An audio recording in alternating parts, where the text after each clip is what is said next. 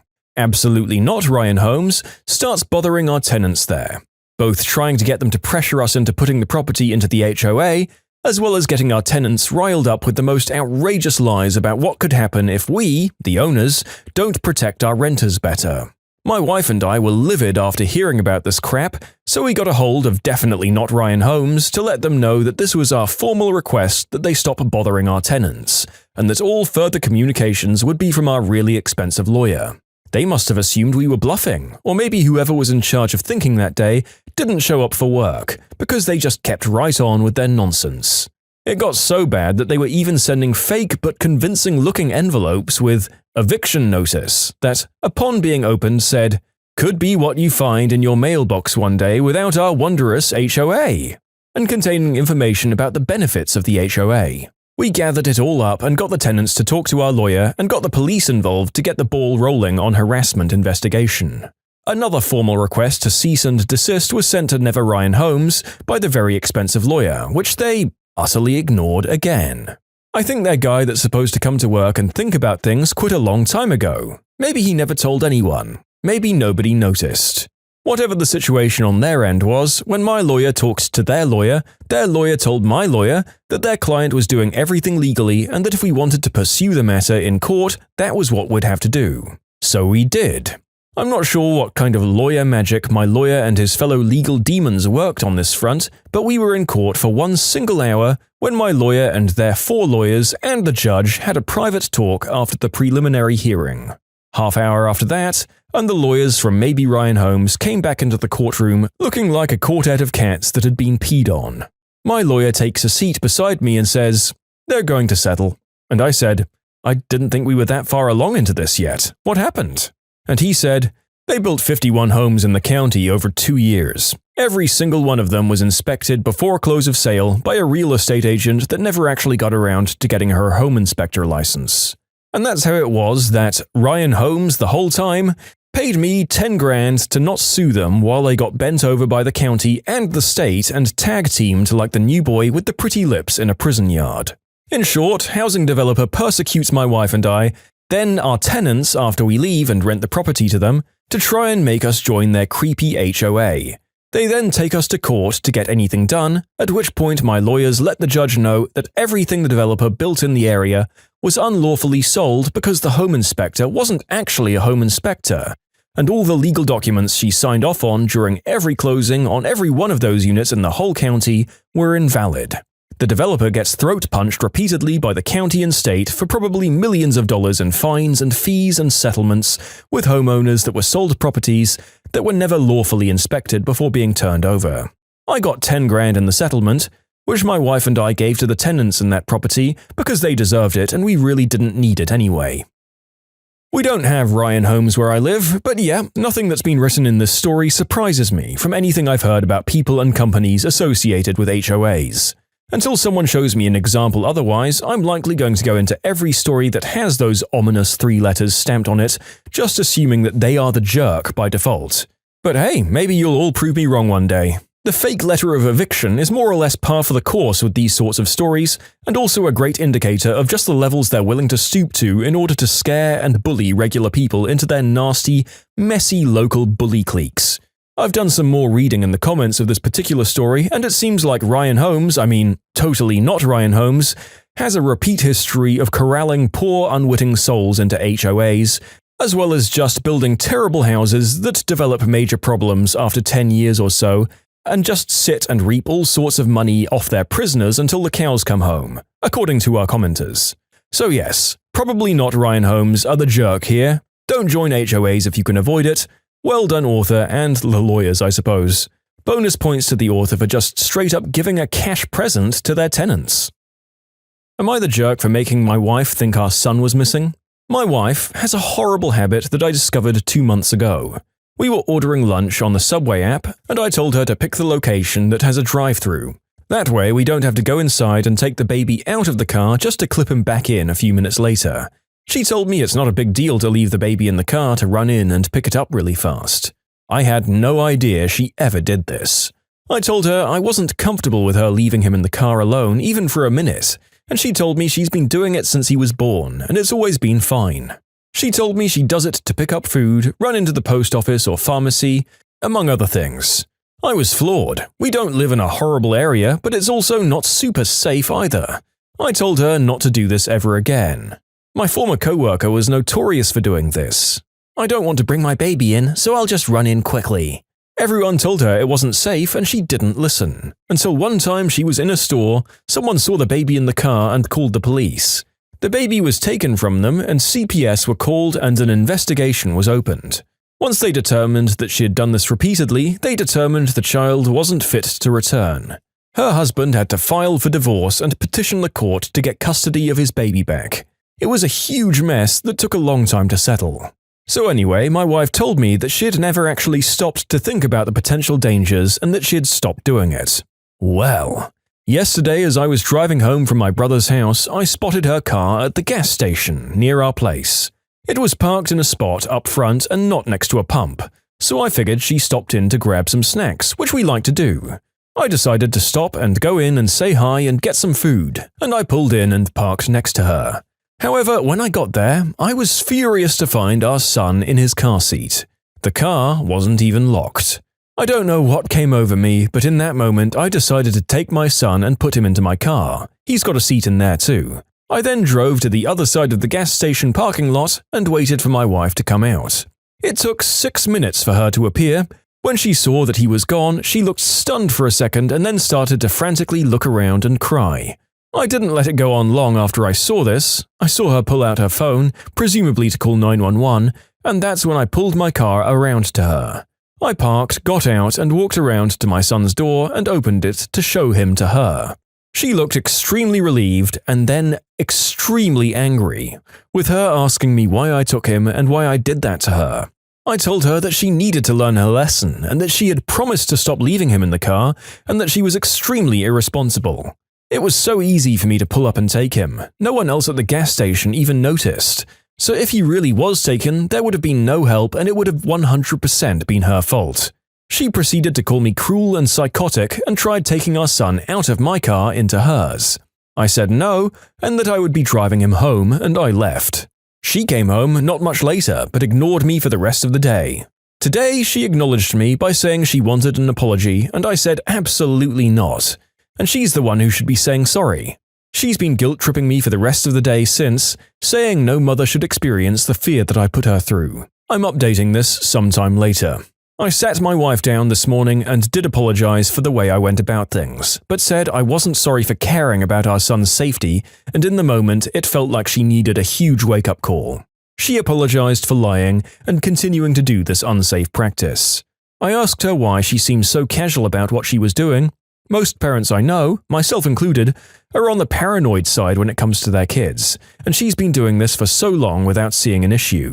I asked if she thinks she's dealing with some kind of postpartum mental health issue, as I don't consider this normal. She broke down saying she doesn't know what's wrong with her. She's agreed to seek counseling, and until there's a major change or improvement, I'll be running all errands with my son, or we'll be doing them together. But I told her I can't trust her anymore to take him places by herself. Did I go too far? Am I the jerk? Well, I think you're a bit crazy for your little practical demonstration, but I also understand the genuine concern for your child that was motivating you. As you highlighted, one of the better case scenarios for getting caught doing this is your child getting taken away by CPA. And let's be honest, the worst case scenarios are far more tragic and don't really bear thinking about. Also, if she was holding the fear you put her through over your head, perhaps she should imagine that she's opening the both of you up to experiencing it again by repeatedly leaving your son unattended and was lying to you about not doing it anymore. What you did was cruel, and I can't see myself doing it, but I do understand. Honestly, good on her for admitting that she might be going through something and for taking the first steps to seek help. Obviously, we only get a limited view from one side of these issues with the stories, but the narrator just sees two parents trying to work things out in the complex puzzle that we call parenthood for the first time. No jerks, just stressed out new parents. If you like Am I the Jerk, you're probably going to love Am I the Genius. Check it out, linked below. Also, go to amithejerk.com/submit if you would like to submit your own stories. Today I messed up when I pulled a deaf woman over for speeding and asked to see her hoo-ha.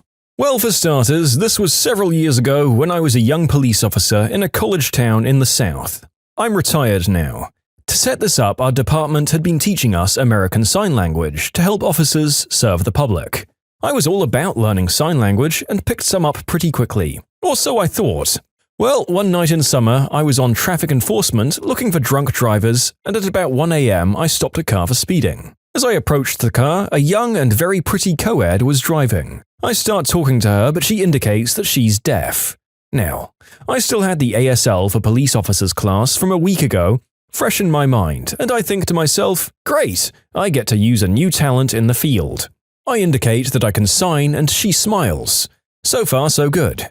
Now, I need to add that I was nervous since this was the first time I'd used this on the street and she was very pretty. I then signed that I needed to see her driver's license. A look of terror crossed her face and my cop radar went off. I was thinking, what have I stumbled upon? I'd dealt with people that didn't have a license and were dangerous or were drunk and had warrants out for them. I again signed that I was a police officer and I need to see her driver's license now and put my cop face on. I also remembered that to a deaf person, the look on your face is equivalent to your tone of voice, and apparently I was near screaming with my look.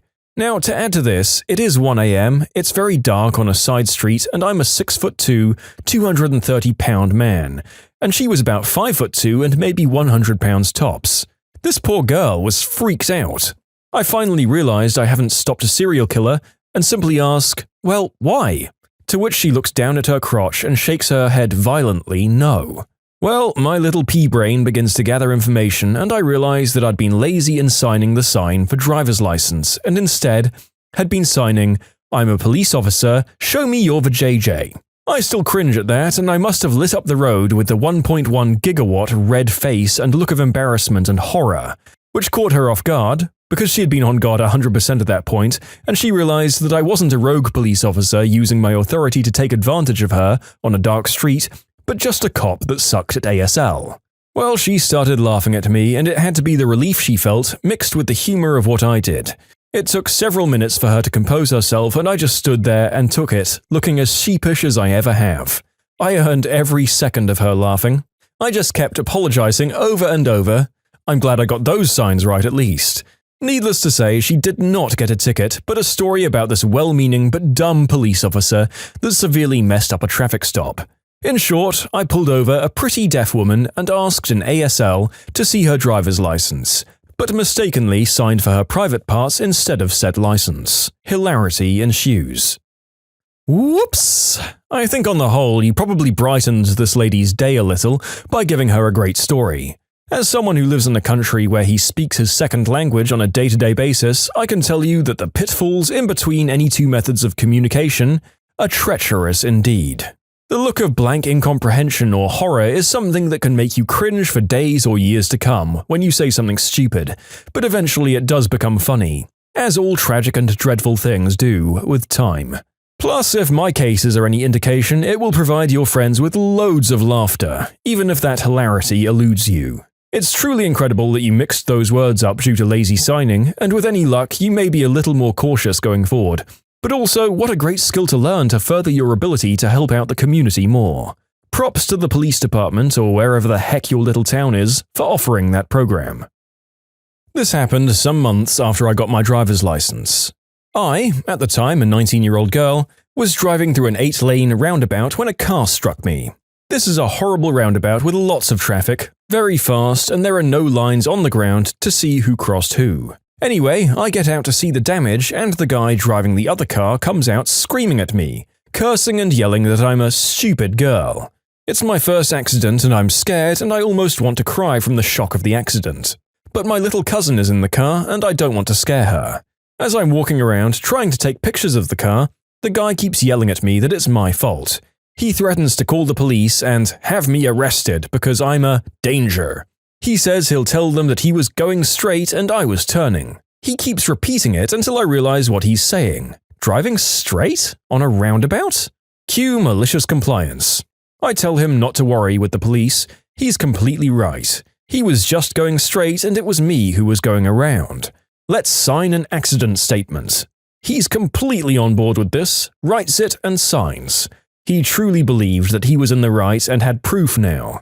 He was so confident that I started to doubt myself on the way home. Later at the insurance office, they told me they don't normally have such easy cases. My damages were paid in full and they even gave me a replacement car while mine was getting repaired. Such a stupid girl. After posting, I thought I could explain a few things that keep coming up. He didn't go straight through the middle of the roundabout, he sort of went on a tangent to the inner circle. If that makes sense, the shortest route, crossing all lanes, which could have ended up worse to be honest, he went straight to the inner lane and then tried to leave straight out. I know it's hard to imagine if you've never seen a 6 to 8 lane roundabout. Wow, well, not only did you get your car repaired, it sounds like you avoided dying pretty narrowly, and you got full documented evidence that you were neither to blame nor the jerk. I don't know what planet this gentleman was living on that he thought that driving straight or tangentially, as this case may be, would get him off scot-free in a court of law, or how many accidents he'd accrued leading up to this situation. My money would be on more than one. Also, screw ever having to drive on an 8-lane roundabout. I will do everything in my power in life to avoid ever being in a situation where I'm in a 6 square meter metal box being dragged in orbit around one of those vortexes of death. I'm prepared to bet that they have very high rates of accidents. Entitled Dad demands I relocate my home office or stop working from home entirely. This happened earlier today. A bit of backstory, my husband and I both work from home with fully remote jobs. We have a 3-bedroom house, one room is our bedroom, one room is my husband's office, and the other room is my office. Other than that, we have a couple of bathrooms, a living room, and a kitchen, none of which I care to turn into an office. This will be relevant later. Every day, starting at about 3:30, a gaggle of children play in the street in front of my house. They live on either end of the street, none of them reside in any of the houses they play in front of. Multiple times I've asked them to keep it down or play elsewhere, as they're really loud and distracting. They literally just scream at the top of their lungs sometimes. I don't ask them to move or keep it down every day, just days where they're extra loud. I've also had to ask them on multiple occasions to get out of my yard. I never cuss or berate them, I simply ask them to keep it down in a polite manner. After all, they're just kids. So today I called out the window asking them to keep it down. They moved closer to my house and got even louder. Once again, I asked them to keep it down, and this entitled dad came waddling over, and that's where our story starts. Entitled dad comes over and rings our doorbell, then proceeds to beat on my door. This isn't the first time he's come to justify his kid's behavior. I refuse to answer the door and speak to him over our doorbell camera. He says, "Is there a problem?" I say, "Yes, sir, I continually have to ask your children to keep it down. We work from home and it's incredibly distracting. Can they play in front of your house instead of mine?" "I work from home too." "Okay, great, so they can play in front of your house, so you have to listen to them." "Don't you ever speak to my children again, or it will be the last thing you do." "Okay, I need you to get off my property right now or I'm calling the cops." "You'd better not speak to my children again, you'll regret it." "I wouldn't have to if they played in front of your house, so you have to listen to them, not me." Once again, we work from home, it's incredibly distracting when they're screaming at the top of their lungs. "You're now trespassing on my property and I've asked you to leave already. Do I need to call the cops?" "Why don't you go into your office to work there instead? They won't bother you if you aren't here." "We're both 100% remote, we don't have an office we can go into." "Then you should move your office to the back of your house." "Can't do that either. My husband's office is in the back room. This is the only option for my office. Please leave now or I'm calling the cops. I won't warn you again." We live in a relatively narrow 2-story house. There isn't really anywhere further from the road aside from one room my husband uses as his office. We go back and forth with him threatening that if I speak to his kids again, it will be the last thing I do. I assume his little angel children exaggerated their story when they told him I asked them to keep it down or move it elsewhere. I demanded he leave my property or I'm calling the cops. He then went and stood on the sidewalk, flipping me off and continuing his threats. Like, who the frick do you think you are demanding I rearrange my house or leave my house to work? When the solution is you parent your kids and teach them to be respectful of people's property and stay out of my yard and keep it down. Not to mention we have a neighborhood park just down the street. Way safer than playing in the middle of the street or strangers' yards. Anyhow, just needed to get all of that off my chest and thought you kind folks might enjoy my tale. Okay, I'm posting after the fact. Stop telling me to build a fence. I'm tired of telling you all that my HOA rules prohibit that. Also, fences aren't cheap. In addition, for those in the back that seem to think I'm screaming at random kids, reread this part. I don't ask them to move or keep it down every day, just days where they're extra loud. My HOA rules are fuzzy, so I'm not sure what good they'll do, since nuisances on lots or in dwellings is what it explicitly says. Our HOA is run by a management company. I've emailed them to inquire about what they can do here. I expect I'll hear back from them in a few days to a week, if ever. They aren't known for being speedy unless you forget to mail in your dues check. Huh! However, with the specific terminology in the CCRs, I'm not sure what to expect. For now, we've settled on a better pair of noise-cancelling headphones. My existing ones were too heavy and it caused neck issues and migraines if they were worn for extended periods of time, so I don't wear them often. Having opted for some lighter weight ones, that should be better and cause less issues. We're on the fence about getting sprinklers due to not wanting to spray the various delivery people and the three-legged elderly dog that occasionally rests on our grass mid-walk. The doggo and the owner are super sweet and even asked if we were okay with the doggo resting here on occasion. Of course we were. We also don't plan to be here long enough to justify the expense of either a remote-activated sprinkler system or a mosquito, which is over $800 after taxes. In addition, they can annoy pets as well from what I briefly read. I don't want to antagonize my own pets or any other neighboring ones. Disappointing, I know, but my goal isn't to cause more issues for myself, so it just seems like the best move. I'm not an unreasonable person, I'm willing to make adjustments to make less of an issue, but the question that still remains is, why can't they play in front of their own houses or down the street in the park? It's easily within walking distance and it doesn't require them to cross any major roads. It's inside the neighborhood instead of in front of some random stranger's house and in their yard. I guess I'll never know. My husband will also be dealing with this man moving forward in the hopes of a different person not triggering the same response from entitled dad. However, as far as not speaking to his kids, a clear solution here would be to tell your kids to stay off my lawn and off my property. Wouldn't speak to them if they weren't in my bubble, but I'm the adult here and I can only control my actions and reactions. Moving forward, I'll let the authorities deal with this so I have a paper trail. Our city has a specific unit for such matters, so they can deal with it moving forward. After all, that's part of why we pay taxes. So am I being a jerk? Well, I was about to say this is more low stakes than some of the other stories we do here on the channel, given that it essentially comes down to just a long-running neighborly dispute, but now I've reread it. Your neighbor did actually threaten you, and it seems like you might have the capacity to record such things with your door cam, so maybe do that? As for who we pin the villain badge on for this one, up until Daddy started slinging actual threats of harm around, I would have probably labeled this one under who cares. But he just had to go and make himself jerk king of the neighborhood. This feels like one of those things that your HOA should theoretically deal with, in theory. But they might be more busy doing what all HOAs do and fining old ladies for leaving their laundry on the line for half a day too long instead of facing up to actual disturbances in the area. You could almost certainly at least call the cops on the children for trespassing if they do it again, and you get sick of trying not to rock the boat. Once Dad starts getting some actual fines and tickets, that might motivate him to control his kids and their friends. Who knows? Is an in-law still a parent? The story of, I know the owner. So a few weeks ago, me and a friend went to a yay, quarantine is lifted happy hour together. She apologized but said she has to invite her mother-in-law because the woman, who we'll call EP, had wanted to go to the same restaurant the same day and might have shown up anyway. Anyway, we were there for maybe 15 minutes and got our drinks and a basket of bread and placed our orders for appetizers.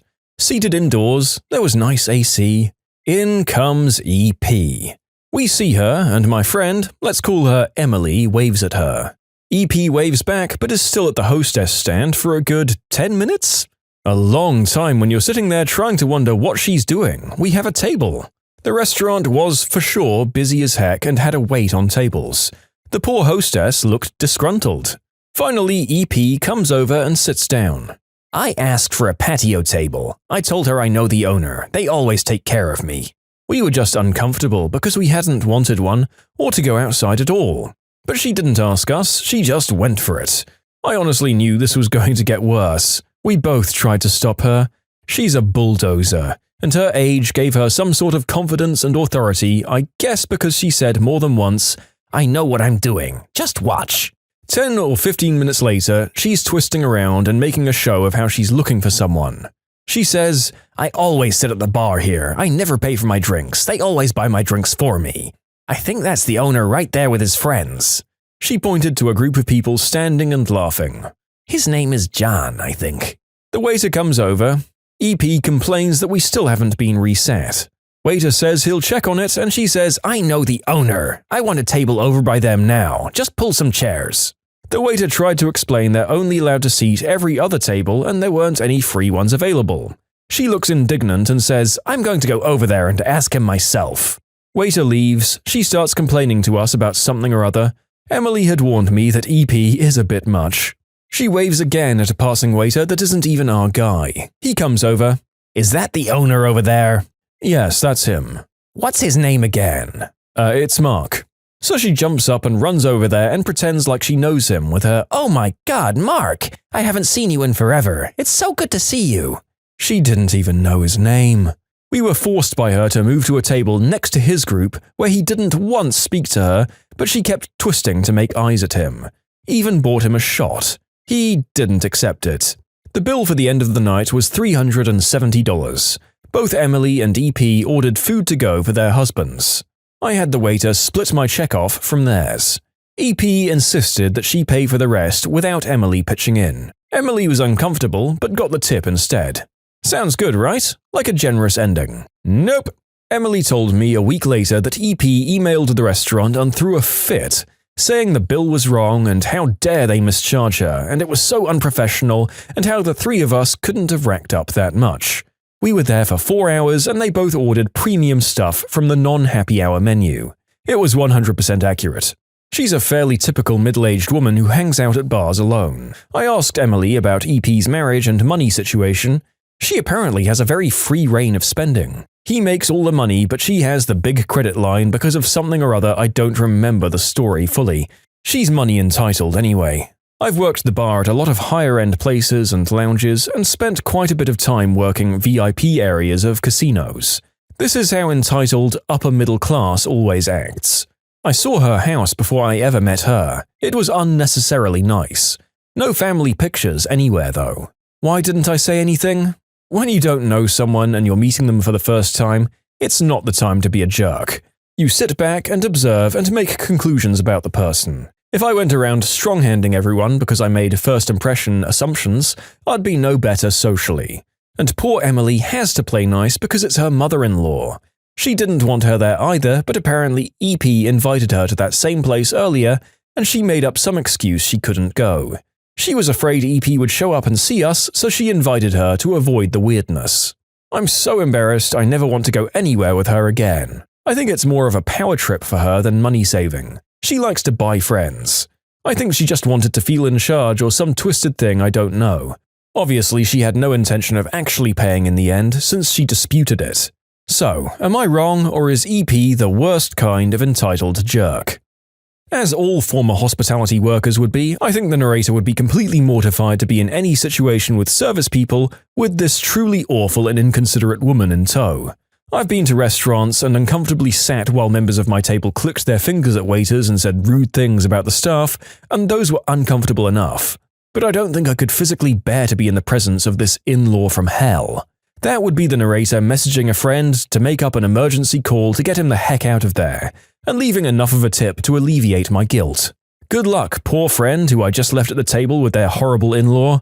I can't imagine being apparently that well off and still just going to all that trouble to avoid paying for any of these meals.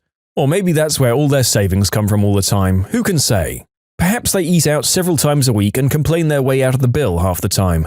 Although I can't imagine they wouldn't get barred from all their local eateries this way. Anywho, hands down a jerk. All men and women like this who us waiters have ever served can go and get effed. If you like Am I the Jerk, you're probably going to love Am I the Genius. Check it out, linked below. Also, go to amithejerk.com/submit if you would like to submit your own stories. Am I the jerk for refusing to give my ex-husband's girlfriend a part of the inheritance? I, a 58-year-old female, was married to a man for 16 years and we had a son. After my son was killed by a drunk driver, we couldn't support each other. We divorced 6 years ago, I moved to a different state, and we haven't spoken since then. About a month ago, I was contacted by the executor of his will and informed of his death. His latest will was written about a year ago. When I went, I was informed that he left me everything, except for $10,000 that he had left to his girlfriend. They were together for 2 years and lived in the same house. Now his girlfriend is demanding that I surrender all of the inheritance to her. She says that I wasn't the one that was there for him while he was drowning in his grief, and that I'd moved on while he was still feeling guilt over the death of our son. I've refused so far, but I still feel a bit guilty since I'm planning to sell the house, our marital house. I couldn't bear to stay in it after our son's death, so she'll have to look for housing. She can't afford to, she doesn't have a job. Also, I make a good living and own a house outright, inherited from my parents. So, am I the jerk? I've received a lot of responses and this seems like a frequent question. I've offered her to stay at the house free of charge for the next 6 months before I put it on the market. Also, I've offered her the choice of whatever she wants to take from my ex's personal effects and house furniture that she wants to take. That and the continued use of his car. This is not a clear-cut jerk story by any means, and we're once again rather limited on perspective. But ultimately, I'd say you're not a jerk. Even if you and your husband were unable to be and talk together, he clearly wanted you provided for after he passed away, and had considered what to leave his girlfriend, as it specified an amount in the will. So while I can in a sense understand her frustration at her life being uprooted, all is more or less as it should be. The deceased ex-husband and his new partner hadn't been together long, and while we don't have much info there, he would have had every chance to amend his will if he felt the need, and ultimately the decision was up to him. Good on the author for at least throwing the girlfriend a bone and giving her some time to sort things out, and something extra in the form of a car to make her life a little easier. Today I messed up by telling hundreds of customers I was looking for love. I always hate on the Today I Messed Up posts because they so rarely happen today. But then I realized I have a great one that happened years ago, so I get to be that guy now. Anyway, I used to work for Safeway. For those who may not know, it's a massive supermarket and grocery chain on the US West Coast. Being in Northern California, we have a robust and amazing Mexican population. Great people, the lot of them. Also, being in California, it can get pretty hot in the 104 to 108 Fahrenheit range at the peak of summer. Now, I'm a mayonnaise-white, ranch-dripping, polo-wearing cracker. I had this one Mexican coworker named Jesus. Great dude, funny, obsessed with women, and loved to mess with me, but not all the time. Usually, he was cool. I was lower management and had a lot of Spanish-speaking customers and a lot of Spanish-speaking staff. I wanted to learn some Spanish and was picking up job-related terms here and there. Bolsa, ayuda, javes, and such. It allowed me to try and converse with my customers and staff better and learn along the way. Everyone wins. So this one extremely hot day, I asked Jesus how to say I was really hot to customers. Bullcrap weather talk, good stuff for customer service. Jesus tells me that you say, "Yo soy muy caliente." So, okay, we're at work. I took him at his word and used it all day with my Spanish-speaking customers. So people are acting pretty weird as they're coming through my line for much of the day. And eventually this woman comes through and like so many before her, I say, "Hola, su tarjeta? ¿Cómo está? Can I have your club card? How are you?" etc. And she smiles, "Bien, ¿y tú? Good, and you?" Now, this is the 100th or so customer I've had this conversation with that day. But this woman, this angel of a woman, I say, "Yo soy muy caliente," while sort of puffing my collar and fanning my face with my hand. She starts laughing so hard that she almost can't talk, and she asks me, in English, "Do you know what that means?" And I'm like, "Yeah, it means I'm really hot," as I'm handing her her receipt. She leans in, real close, grabs her receipt and whispers, "It means I'm very randy," and then grabs her bag and walks off. I turn bright red and then turn around and Jesus is in the check stand behind me, laughing his butt off, crying tears and leaning on his register. Turns out he'd been sitting there all day having the time of his gosh darn life, watching me tell all of our customers how down to clown that I was. I gave up on my Spanish for the rest of the day.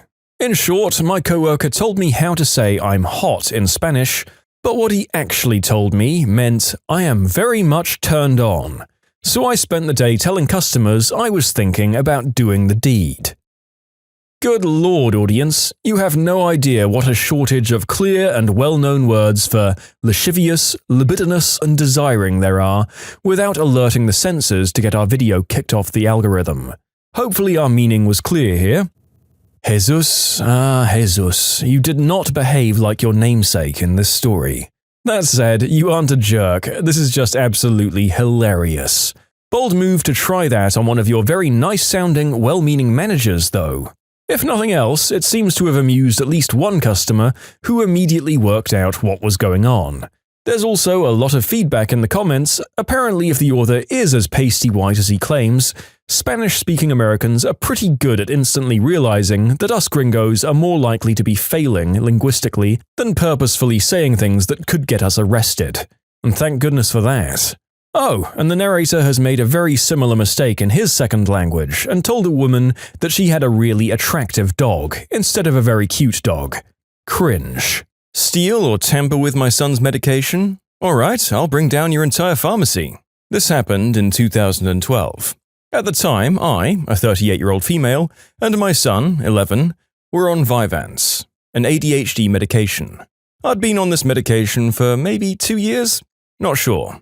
But I didn't like that I felt withdrawal symptoms at the end of each day. Switched to Vyvanse and it's worked great for me ever since. My son had only been on it at this point for, at most, a few weeks.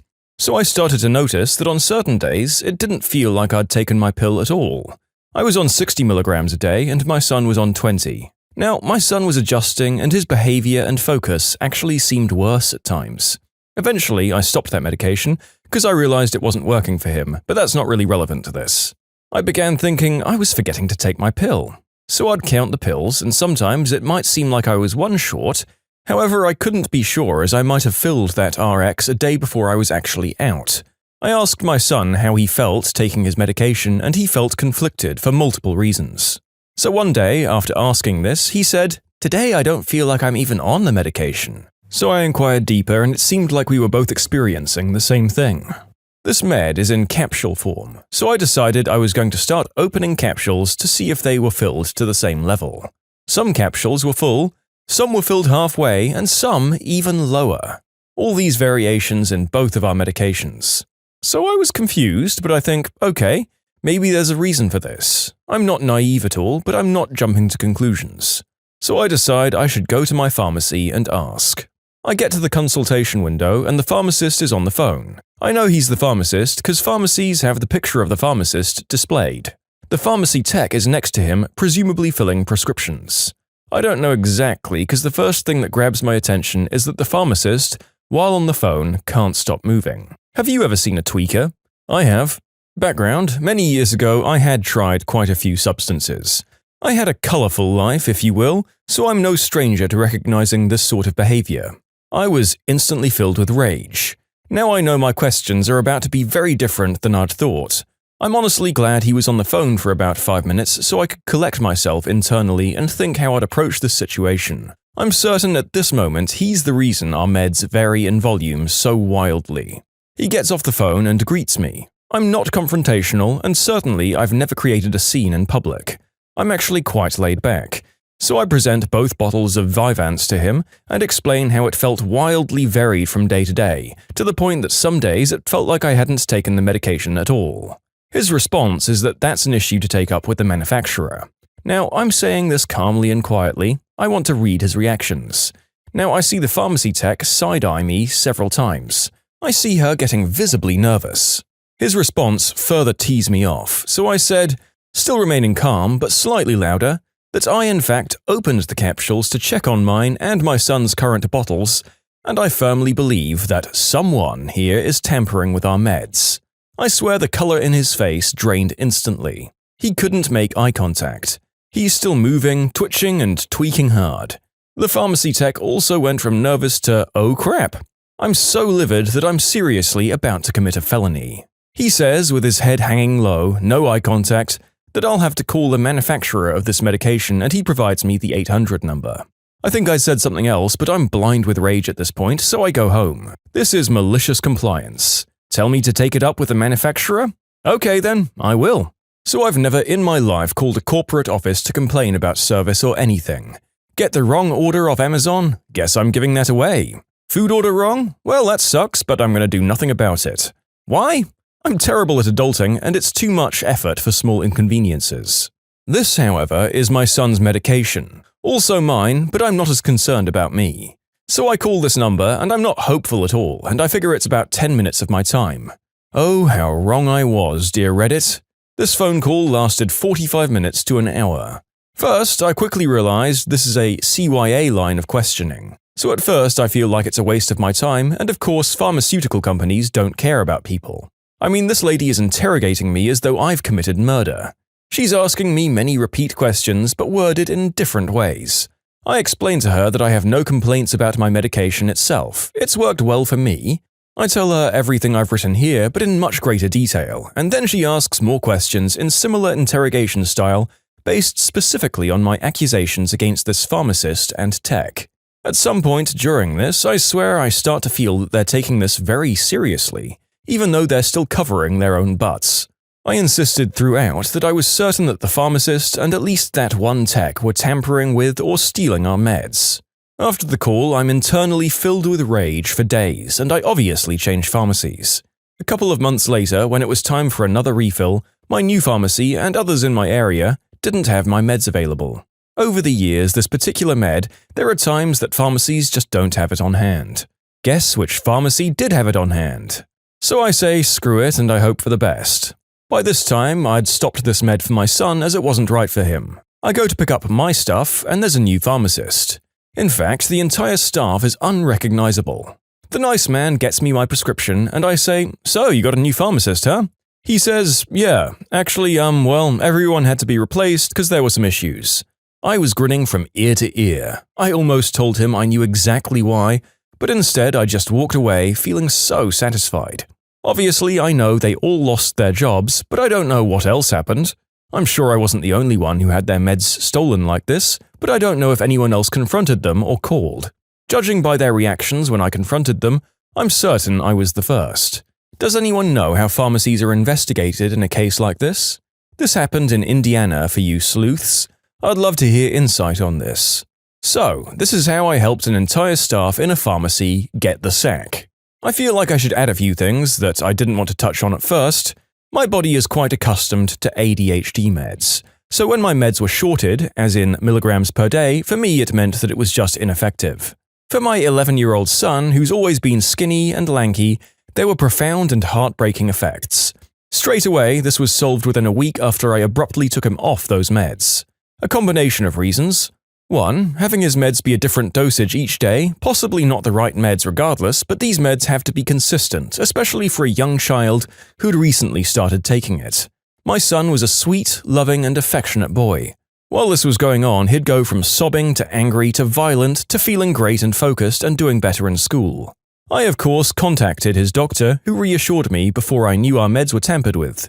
Then his behavior became pretty wild and dangerous, so I immediately stopped these meds and got professional help for him. I have great guilt over this, but my now 19-year-old son is absolutely doing great and is his sweet, loving, affectionate self, and that time is a distant memory, although still very painful. So I decided that I should include that because what those awful people did was endangering my son. So when I say that I was filled with rage and contemplating violence towards the workers, this is why. I didn't want to include it because it's so painful to relive. I'm tearing up as I type. Thank you. Wow. Just in case anyone was wondering, the mother worrying about her son's mental health and vital medication dosage is not the jerk in this situation. Just feel I should clarify. Up until that last bit from her, I was failing to see why she was so angry, but that was largely coming from a healthy and hale man who isn't reliant on medication. Yes, it's absolutely insane that a pharmacy was doing this with medication that people rely on to function normally in society and potentially sending other people like this poor woman's son through a wild gamble on their mental health. Like there were potentially dire ramifications in a wide area depending on how long some of these staff were operating for. Of course, if the author is correct and they were addicts, they were dealing with their own vicious problems, but you have to take into account that they were placing their own needs and maybe also profiting off the situation above other people's. If every single dosage of meds that this woman took from the pharmacy was affected this way, it stands to reason that they were doing this with a large percentage of some of the other medications they were selling to a lot of people. And also just not doing a very good or subtle job of it to boot. Well done on uncovering their operation, author. We're glad to hear your son is doing better. If you like Am I the Jerk, you're probably going to love Am I the Genius. Check it out, linked below. Also, go to amithejerk.com/submit if you would like to submit your own stories. Today I messed up by accidentally taking a photo of my colleague's bloomers. I work in an office that's recently had a new printer installed. It's one of those big MFD things that scans, photocopies and prints on A4, A3 and all sorts of paper. Unfortunately, it doesn't seem to like the cheap copier paper the company buys. If you print any more than about 5 or 6 pages at once, it jams up and tells you, "Call service agent." If you turn it off at the wall, remove all the jammed paper, and then turn it back on again, it will usually just check itself and then continue to work normally. Not today, though. There must be a bit of paper stuck in a place that we can't see or get to, as it just keeps asking for us to call a service agent. And this is where I messed up. My colleague is wearing a fairly short skirt, about halfway down to the knee, with patterned tights. So she's looking around while we decide that it definitely needs an engineer to visit. I spy a sticker about halfway down on the unit with all the details we need: the number to call, the 16-digit reference number, and the 16-digit serial number, as well as the machine type, among other things. Rather than get down on my knees and squint at a post-it note, I decide to whip out my phone and take a picture of the sticker. Just as I do, my colleague, who has her back to me, leans down to get into the bottommost paper tray. My phone gets caught under her skirt as I press the shutter button. I say, "Whoa," as she turns her head to see me with my hand up her skirt, and the flash from my camera goes off. My protest of, "Oh my god, no," sounds more like I'm upset at being caught than trying to explain it's a genuine mistake. "What the heck?" she asked, with good reason. As I'm trying to explain, our boss comes out of his office, which the printer is situated just outside of, and tries to work out what's happening. I figure the best thing to do is take the picture I was trying to, then show them both that the flash picture was just blurry and delete it in front of them. They both say they understand what was happening, but I'm still mortified. This happened about half an hour ago, and so far I've had 4 different news articles forwarded to me regarding people who've been convicted of deliberately doing what I did accidentally. One regarding the actual legislation, and one to a link for a selfie stick with the suggestion that I wouldn't actually need to put my hand up anyone's skirt to get a picture if I bought that thing. In short, don't try and take pictures of stuff without warning colleagues in the vicinity first. Well, congratulations, the narrator cringed for a solid 10 minutes after reading that. Well, we've all been warned, folks. Let's not lean down with our phones anywhere below the torso of our skirted colleagues. Honestly, this kind of just sounds like the author would have had to get a new job afterwards. It's more awkward than Jim lifting up Pam in that one episode of The Office. Nobody is a jerk here, but oh my god, that must have been a weird environment afterwards. No update on the original author about what happens after, so I guess we'll never know how this panned out for them. Honestly, you did everything you could to rectify the situation, and I'm guessing you apologized profusely as well. I don't know how for the life of me I would talk to anyone there afterwards, and this story is going to haunt my nightmares. Time to run away from that workplace and go join the circus, author. Just stay away from any short-skirted clowns. Entitled Mummy says, "My kids and I are moving into your house, and as a compromise, I guess I'll let you live there too. I'm a 32-year-old woman and I just bought my first house. It has 3 bedrooms, a yard, and is just what I need right now. I'm single and have 2 dogs and a cat. My sister is 34, has 3 children, and lives in a 2-bedroom apartment. Lately, she's been talking about how such a tiny living space is not enough for the 4 of them. When she got to know about the house I'd bought, she became very upset and told me I was being wasteful, as I'm single and don't have kids and therefore don't need such a big place. I reminded her that what I do with my hard-earned money is none of her business. She went on to complain to our mother about how selfish I was being. Yesterday evening, I got a call from my mum telling me I should let my sister and her kids move into the house. My house. I told her no one was going to live in the house that I paid for but me, and that extra space would be great for my dogs to play in. My mum also got very upset with me and told me I was being unreasonable, that my sister's kids are growing and need the space more than my dogs.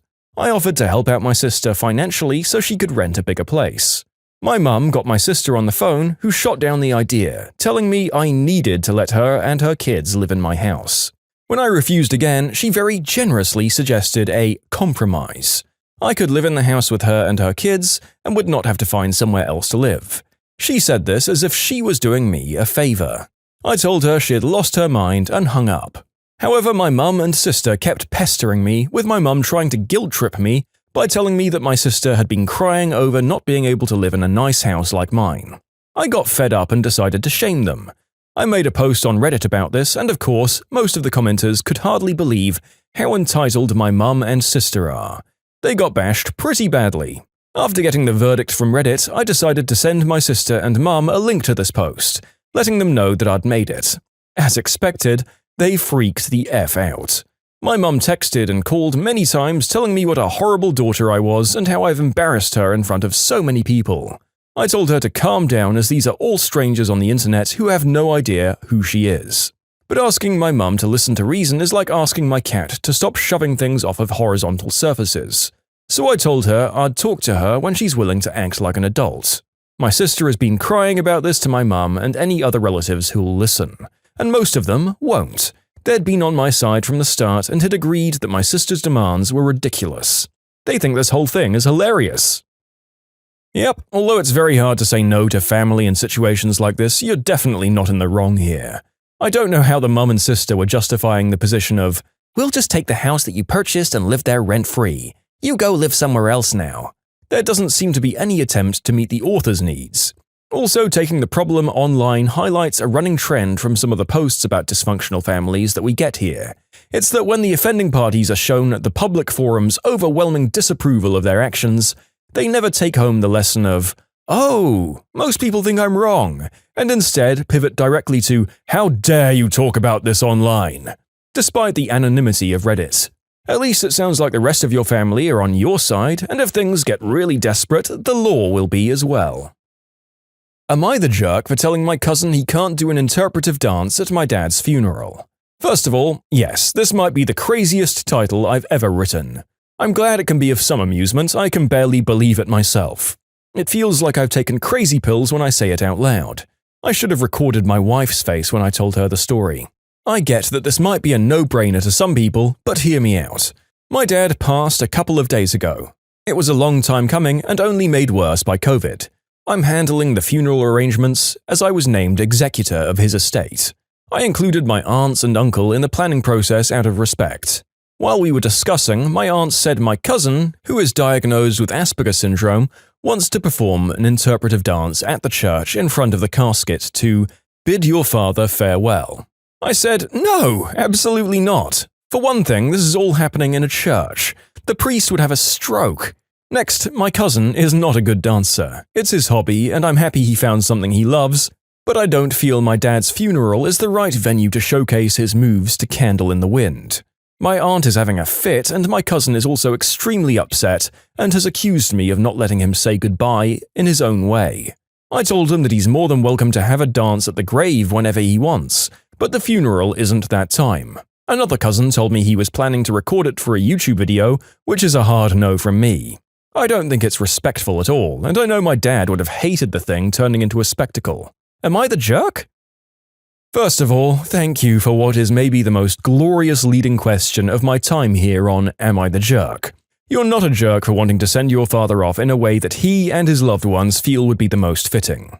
From the information we have, your cousin and aunt are only light to moderate jerks and are more deserving the title of weirdos than anything else. If your cousin is on the spectrum, maybe someone should sit down and explain why it's perhaps not appropriate in this situation. If they disregard your wishes and try to do it spontaneously at the funeral anyway, that's when we call them absolute buttheads. Using your uncle's funeral to try and launch your career as a YouTube dancer is just not cool, man, either in the moral or the actual sense of the word cool. Here's 33% of your website. I had a trophy wife client who had a frozen yogurt business paid for by her husband. They contacted me and asked me to design and build a new website for her business. I gave them a quote and they asked if they could pay in 3 installments. After we all agreed to the terms, I had written approval and I received my 33% deposit and I got cracking. We had regular check-ins and they were happy with the progress until one day they just went quiet. They were already behind on the second payment and I was growing impatient. I was done with the site and I just needed final approval and payment before launching it, but I couldn't get hold of either of them. I eventually got hold of the lady at her day job after weeks of being ghosted. She calmly told me that they found someone cheaper and that they won't be paying the remaining 66% even though the project was complete and all their feedback was addressed. She told me that I could just give her 33% of the files and move on with my life. I made it clear that websites don't really work if you only upload 33% of the files, sarcastically, at which point she hung up the phone. I still had their FTP details for their brand domain that housed their current, old website. So I decided to take revenge. I created a page with an animated, fake loading bar that was stuck at 33%.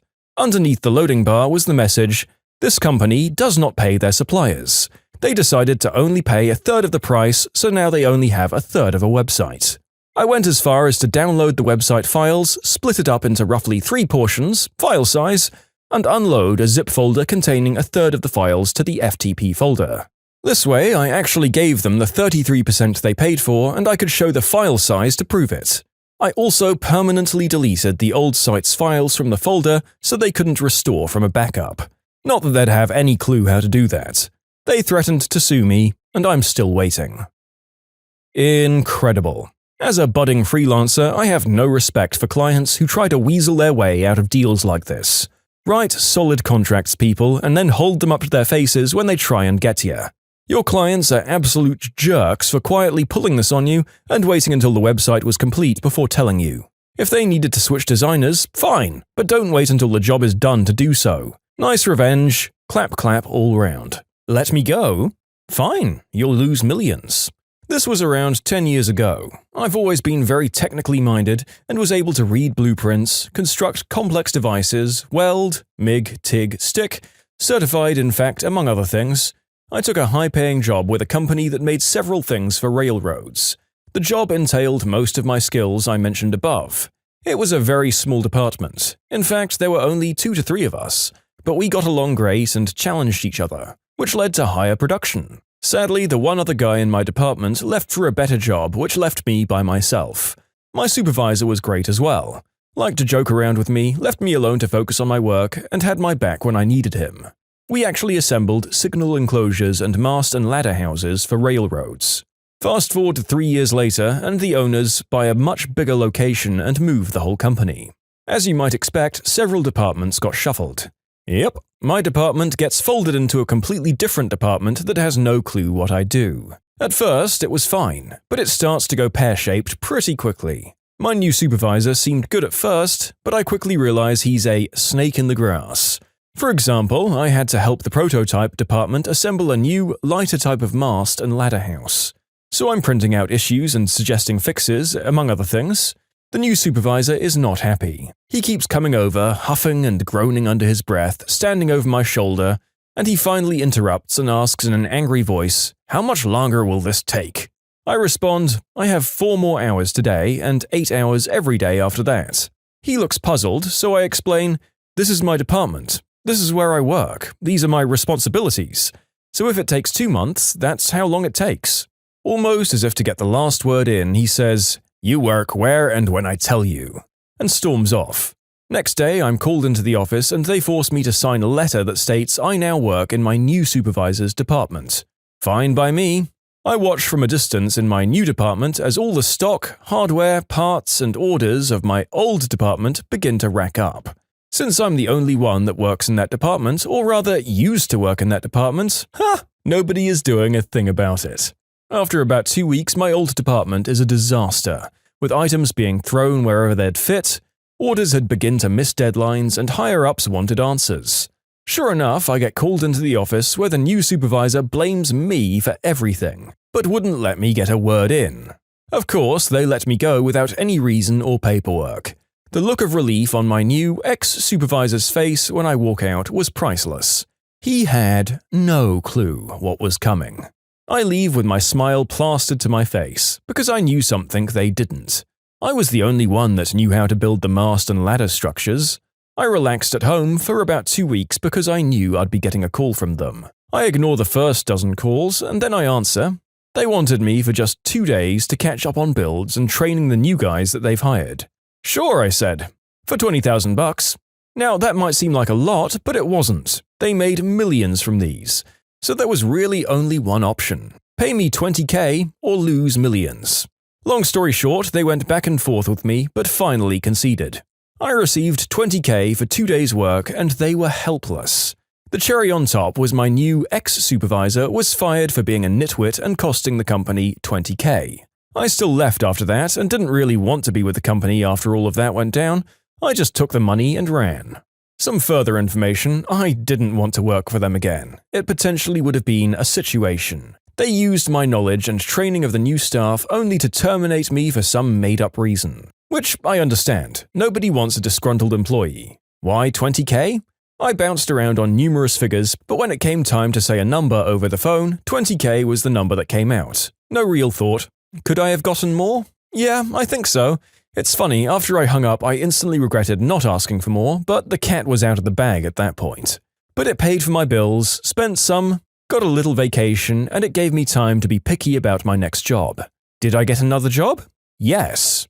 As to your question, could I train 2 new workers in 2 days? Yes. Did I do it well? No. The company wanted it as cheap as possible. So they grabbed 2 new guys from a different department with 0 experience. The best I could do was show them the general process, given their limited experience and my limited time. They both seemed lost and clueless. Nice guys, but just confused about everything. Plus, I was zipping through it pretty quick just to get done. On the second day, one guy asked, "What's a level for?" I shook my head and said, "Godspeed, boys. Godspeed."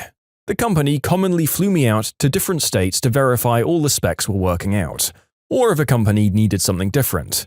Can't see that working out for them.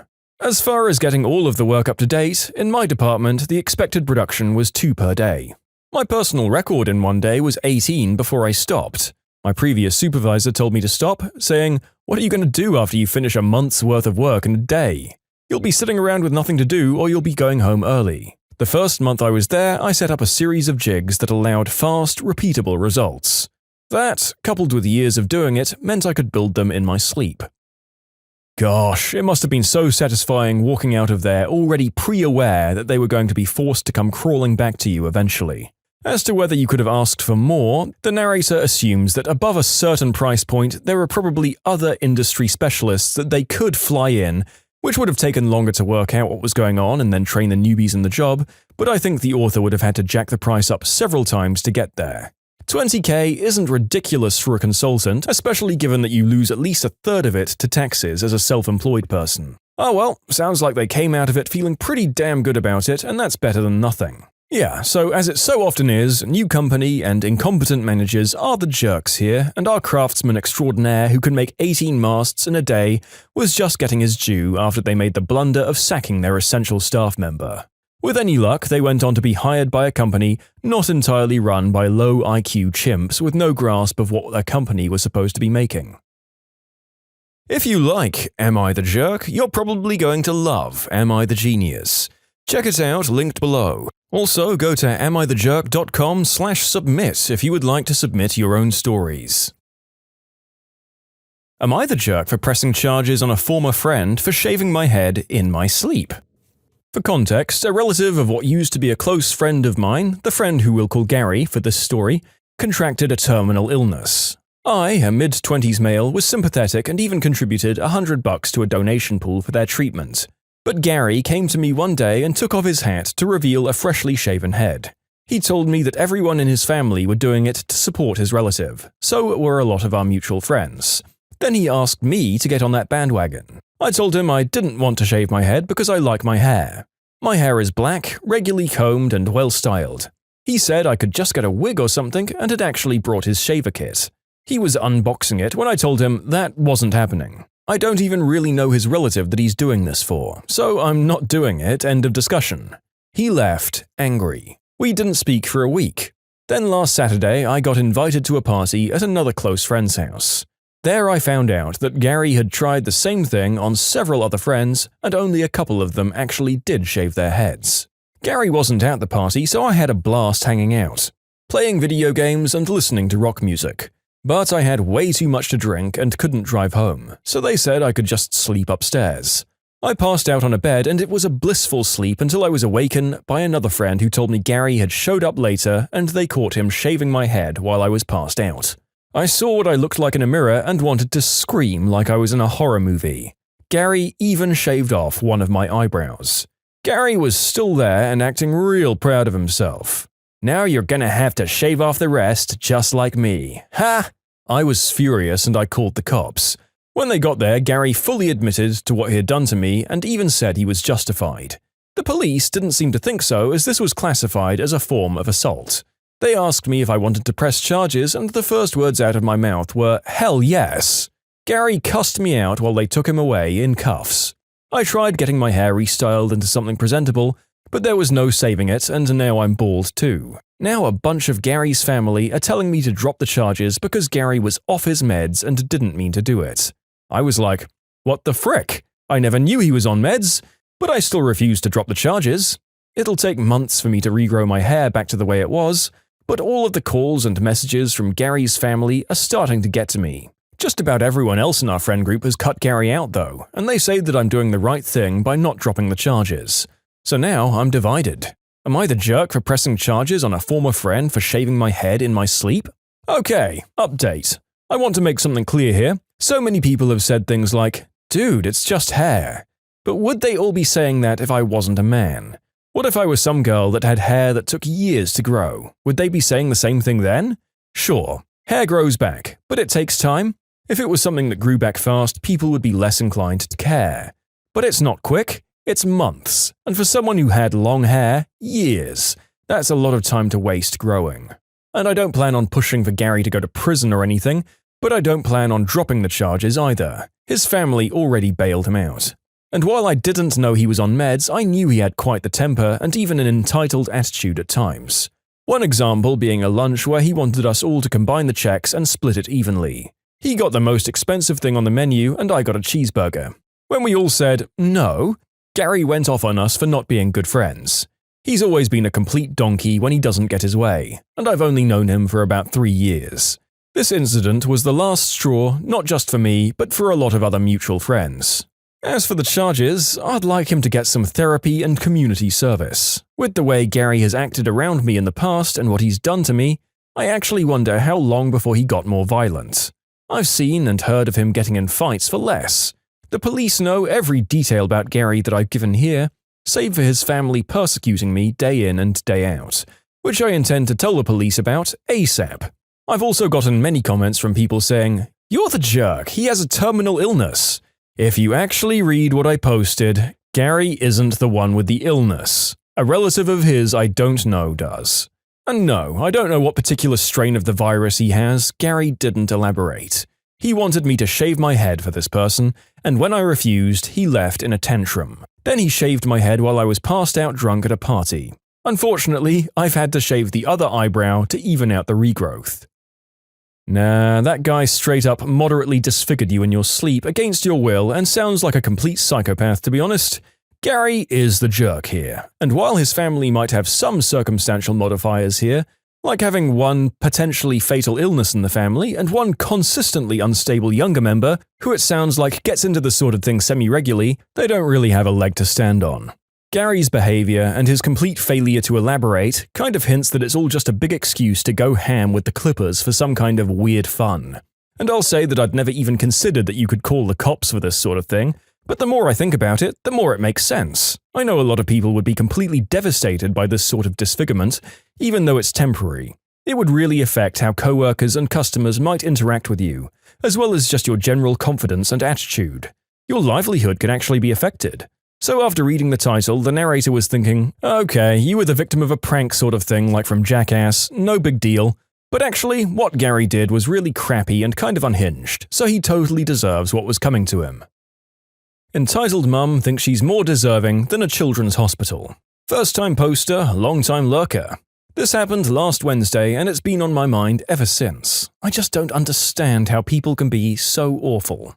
I live near a child's hospital in the UK, and they do donation drives occasionally to try and get nice things for the kids. My partner and I had just got a new video game console, so our old one was collecting dust. We thought that since it was close to Christmas, why not donate it? Do something nice. It was a PS4 Pro. So we go to the hospital having filled out a form telling us when to hand it in. They're being strict due to COVID. And unfortunately there was a mix-up with this form. We filled it in for a different hospital and we weren't allowed to queue to hand it in on that day due to infection control. A bit annoying, but never mind, we rebook for the next day and turn to leave. Enter the entitled mum. She was behind us and waiting for her own form, so she must have heard our discussion. A few seconds later, she followed us out to the car park and called out, "Excuse me, did I hear that you're giving away a console?" I said, "Yeah, well, we were going to, but we got a bit mixed up." "So, you don't need it anymore?" "No, but we're booked in for tomorrow, so it'll be okay." "Why don't you give it to me? I could give it to my son for Christmas." Sorry, but we wanted to give it to the hospital. Do some good, you know?" "Are you saying this wouldn't be doing good?" She raised her voice out of nowhere, no idea what I said to offend her. "We've had a horrible year and this would be amazing for my son." My fiancé stepped in to help. "Lots of people have had a bad year. We just feel that the hospital is the best place for it." "Why? I'm in need too. It isn't fair to give everything to those kids. My son has been good all year and he deserves it more." "It's not a competition. We're giving it to the hospital." "You're so rude. You should give things to people who need them. If they're in hospital, they don't need games. It's a stupid idea." "Sorry, like I said, we're booked in for tomorrow. We're going to get our bus now." At this point, he helped usher me away from her. I'm not great with confrontation, and she kept calling out to us as we left about how her son was more deserving than the kids in the hospital. How it was rude of us to ignore her. It was pretty awful. Sorry if I'm not great at telling the story. I'd like to think that she didn't necessarily think she was better. She just spotted an opportunity and really went for it, however that made her look. And we did go back the next day to very grateful nurses, so it's a happy ending. Merry Christmas, everyone reading. It'll take more than one entitled lady to spoil my merriment. Also, they're gonna die anyways. Why bother making them happy? My son will at least live till Christmas. Thankfully, she didn't say that, but I bet she was thinking it. Just a horrible lady. Plot twist.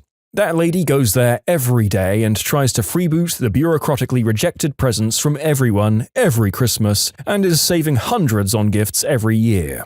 Jokes aside, imagine seeing a charitable gift as an opportunity to get something for you. I mean, we all know that there are people who do this kind of thing all the time and on a much grander scale, like defrauding charities, but it's rare that we run into such concrete examples in our everyday life. The hovering spectre of public shame at least keeps them from rearing their ugly heads in regular situations. For the most part, anyway. Yeah, I'm not sure that any of us can misconstrue who is the jerk here and who isn't in this situation. If you ever wonder about that in a situation like this, ask yourself, is me taking this going to take it out of the hands of sick children? If the answer is yes, go home and rethink your life.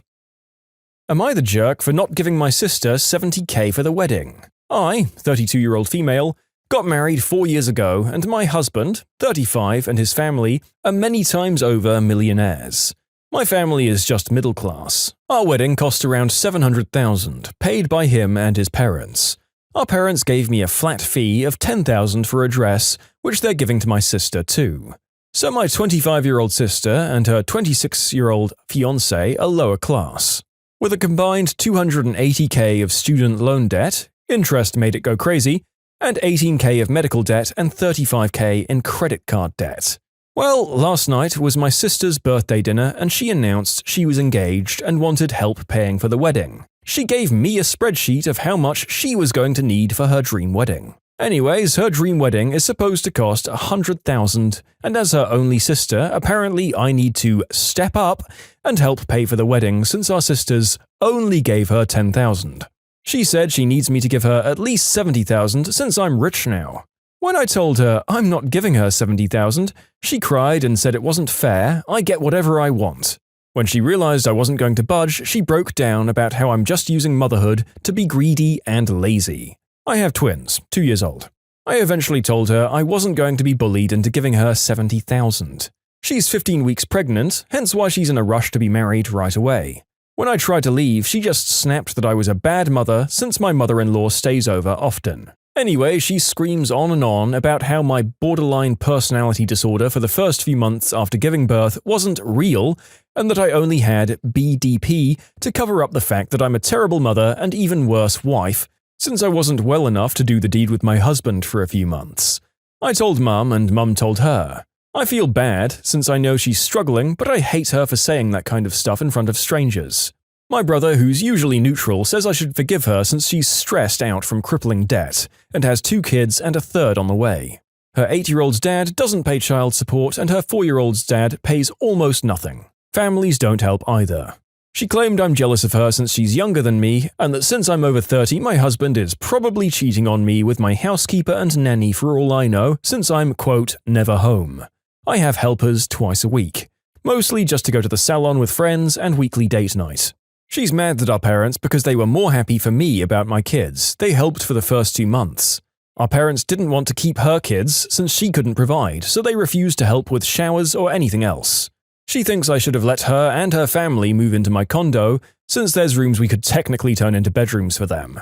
She wanted me to put my kids in my husband's office, her kids in my son's room, and her fiancé go in my daughter's room. They live in a small 2-bed, 2-bath apartment, and she and her family stay in one room, and my parents stay in another room.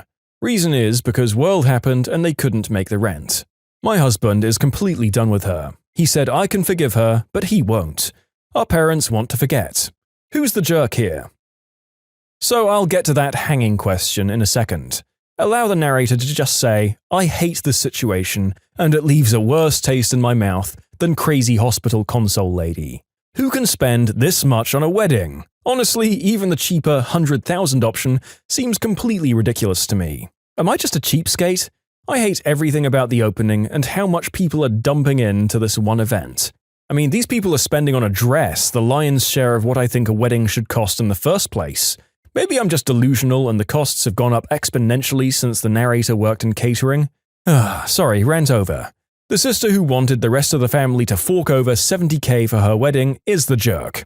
If you're going to get married, marry within your means. People can offer to help pay, but you don't just get to expect it of people.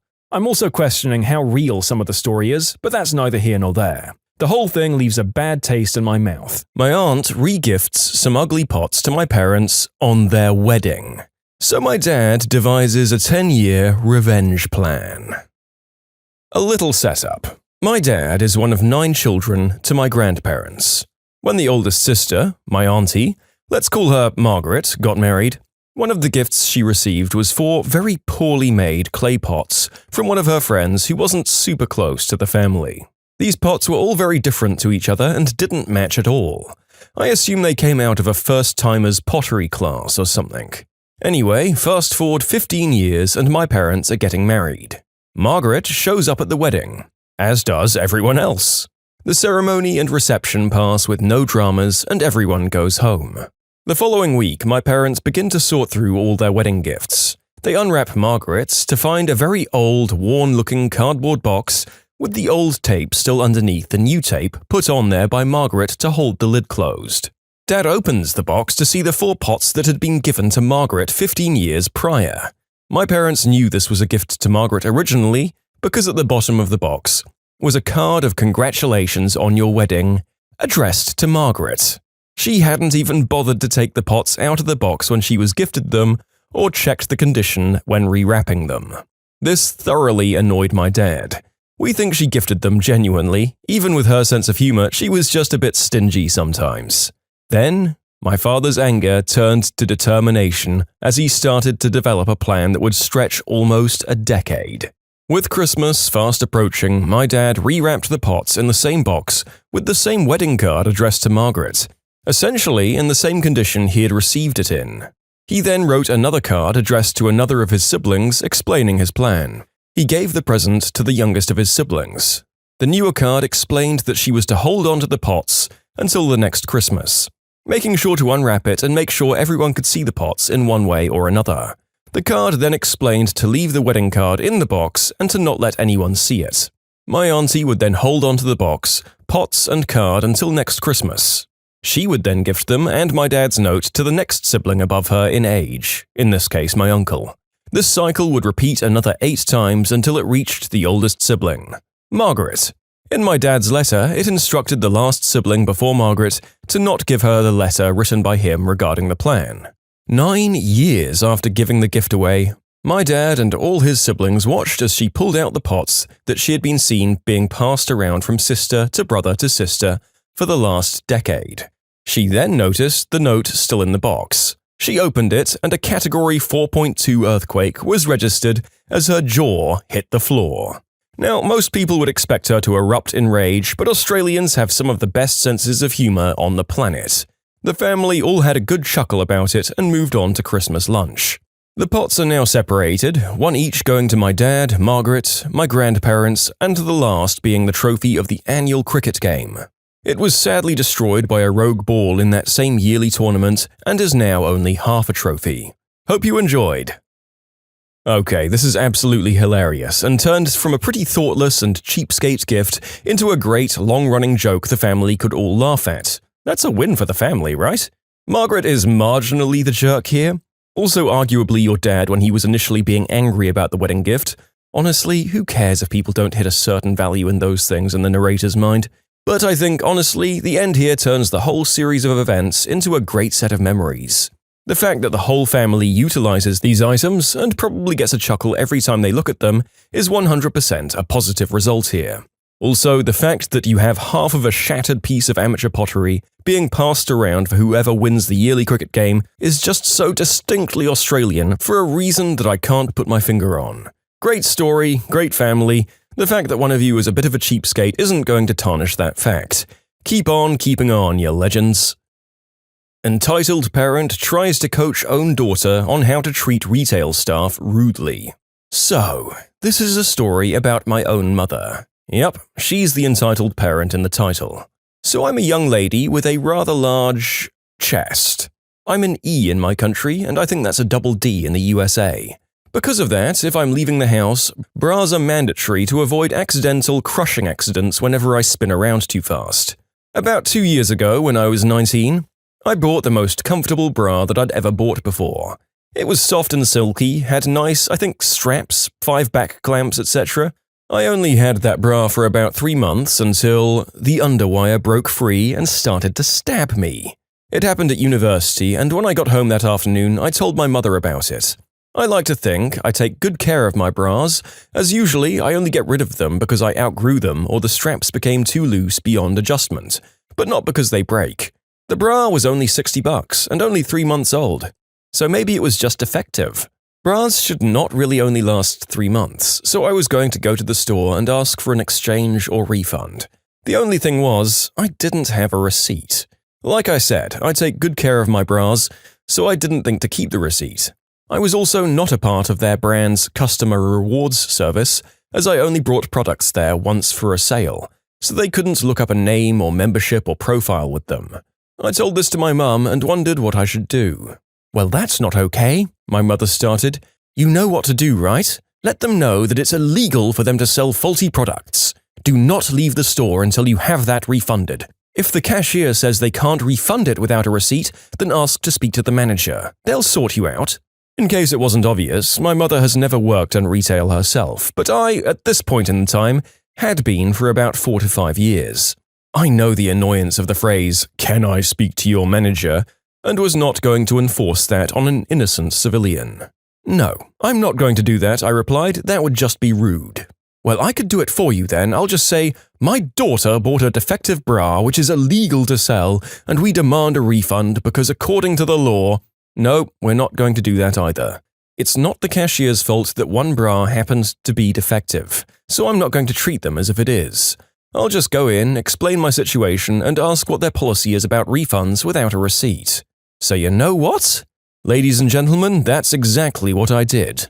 I walked in, found the cashier, and explained that my $60 bra broke in 3 months, and I didn't have the receipt in the friendliest and kindest way possible.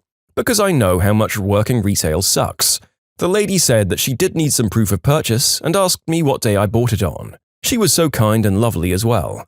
I pulled out my phone, opened my banking app, and I looked at the transactions 3 months ago and found the date of the exact $60 purchase. I gave her the date, she typed that into her computer, and found a transaction on that date. For $60, in the exact bra, color, and size as mine. She printed that off, scanned it, and refunded the original purchase, all while a different attendant found the same bra in my size off the shelf, and bought all 3 color options to me in case I wanted the replacement in a different color. I chose the original color, thanked both ladies for their amazing help, and walked out of the store with my new and non-defective bra. When I told my mum about it, she went on some rant about how she was surprised they didn't need the manager's approval for the transaction. Mum, the manager isn't some all-knowing, magical higher being. See, Mum? You can have a social interaction without belittling retail staff, acting like a know-it-all, and, God forbid, demanding to speak to the manager. Just be kind. Honestly, on behalf of all people working in that store, thank you for standing as a shield between the regular workers and the Karens. Honestly, going straight to the manager without even trying with a regular staff member sounds like something straight out of the Karen horror story handbook. God forbid we go into any sort of situation not behaving like a complete entitled pompous aggressor. I guess the narrator shouldn't be too harsh on your mum. It sounds like she only acted as a potential jerk, and you swiftly avoided her becoming one, at least in this specific instance. Thank you also for detailing the mechanisms needed to keep the bras of chestier women secured. I wasn't aware that bras that needed 5 clasps were a thing, but it actually makes absolute sense when you think about it. Some people just carry larger loads than the rest of us and need more support to keep it all in place. This makes it sound like I wear bras. I don't. Today we learned something both about the contraptions keeping people's chests from taking out everyone on the bus and about the unseen heroes who stand as a barrier between the service worker and the dreaded Karens and Kens of the world. If you like Am I the Jerk, you're probably going to love Am I the Genius. Check it out, linked below. Also, go to amithejerk.com/submit if you would like to submit your own stories. Alright, screw your laundry then. As a bit of background, I live in an apartment building with a backyard. My landlady has set up drying lines in one part of the backyard that we're free to use. I live on the ground floor, and my apartment has direct access to the backyard. I work from home, so I'm almost always here every day. Now, I have a perfect view of the lines and can see if there are any clothes hanging on them. Sometimes a fellow resident will hang their clothes and either forget about them or be somewhere else when it starts raining. So what I usually do is bring them in and leave them in a little waiting room we have in the building where they can easily find it. It's happened enough times that everyone already knows I'm the one doing it. A few weeks ago, one of the residents came to me and complained about how I handled their clothes. She said I laid them down on a dirty surface or rumpled them too much. They were just washed, of course there'll be creases. She might also have insinuated that some pieces were missing. I don't cross-dress, nor do I have a fascination for other people's clothes, by the way. She ends her complaints with, "I'd rather you not touch my clothes in any way." That's the first time someone complained to me about rescuing their freshly laundered clothes. Didn't think too much about it, until today. A few hours ago, I see her hanging her clothes to dry. Fast forward to now, I'm looking at them getting drenched from this awesome rain. Well, she did tell me not to touch them. I'm currently working in front of the window so I can see when she finally takes them down. Maybe I'll give her a wave. Oh, as an update, she finally took them some time ago and asked me why I didn't bring them in. I reminded her of our past conversation and she called me a childish F-word. I do feel a bit sorry as some of the clothes were apparently her work uniforms and I know she'll be working early tomorrow. I'm only a bit sorry though. I've just received a text from our landlady asking why this lady is annoyed at me. The resident made a complaint. Ha! I told the landlady everything and she also called me a fricker. In a positive sense though. Said I shouldn't worry about it as it doesn't violate any of the building's rules. Yeah, it kinda sounded like she explicitly asked you to take the course of action that you took. So, alright, she was complaining before, maybe 1 or 2 pieces got dirty? Would you rather have to do the entire load again because they all got drenched? And what's with trying to take some sort of action against someone who simply refrained from providing a free service that he'd done for you before? This is one of those situations where I'd desperately like to understand what the jerk in question thought the result would be from their spiteful action. At that point, you have to ask yourself what you're really angry about. I do have to admit that in similar situations, I'd have been hesitant about handling strangers' underwear, especially women's, but I guess when push came to shove and I was the only thing standing between a lady and her wet undies, I'd try and do the right thing. Oh, be quiet, you immense bunch of children. If you can find a different way to say that, I'd like to hear it. Maybe let me know in the comments. This is my favorite, "I'm married to the owner" story. Okay, so I work at a large chain pizza place, but in a smaller town that no one really knows exists. Only carry out and delivery. Now, for this story to make sense, the store has a landlord, but also my boss is considered the owner of this store, even though it's a chain restaurant. So two different people that kind of own this building. So this Karen comes in one morning while I'm the manager on shift, and the only person there is my delivery driver. Driver is 20 years old, male, and I'm a 24-year-old female, but I honestly look very young. This was like last month or so, and we aren't allowed to have any customers come indoors. We walk to their car because of COVID. So I very politely inform Karen that she can't come indoors and I'll be more than happy to assist her at her car. She says, "That won't be necessary. I'm allowed in here." I say, "No, Mom, we aren't allowed to have any customers indoors because of COVID. We could get temporarily shut down if so. My husband's the owner. Just take my order." Now, the landlord isn't married. He comes around a lot and he's very young, like my age. I think he inherited all the properties that he owns, and my boss is married to the absolute sweetest person I've ever known, and they both live an hour away in a different state. Karen is like mid-40s and definitely not the sweet woman I've known for years. I say, "I'm very sorry, but you're not married to the owner. I'm just going to need you to step outside of the store and I'd be more than happy to assist you outside." "Fricking excuse me? I can get you fired, you dumb little B-word." "Okay, I hope you do, but I still need you to step outside of the store so I can take your order." Now, to clarify for our listeners, I do have the right to refuse service, but with the pandemic, I really try hard not to deny someone food and know she has kids at home. There's only 4 food places open in this tiny town due to COVID, so someone has to incredibly push my buttons for refusal of service. I've only done it twice since the pandemic, and both times it was this nasty old dude who liked to tell me that I have a nice butt. "No, you can leave, sir." Anyway, Karen says, "I won't take this mistreatment. I'll call the owner and get you fired." "Okay, while you do that, I'm going to call the actual owner so he can tell you to step outside of the store." Karen grabs her phone and starts calling someone. I call my boss and explain the situation. While I'm talking, Karen interrupts me to say, "Yeah, he says you're fired. You're too young to really be working here anyway. I don't know why he hired a child to work, but you don't work here anymore." My boss overhears this and starts laughing and asks to be put on speakerphone. "Ma'am, I'm the owner of the store and I would never allow my wife, who's sitting next to me, to come into the store during the pandemic. It's a violation of current health laws and we have the right to call authorities if necessary. Please step outside the door." Karen was screeching that it was the other owner, the landlord, but she calls him by the wrong name.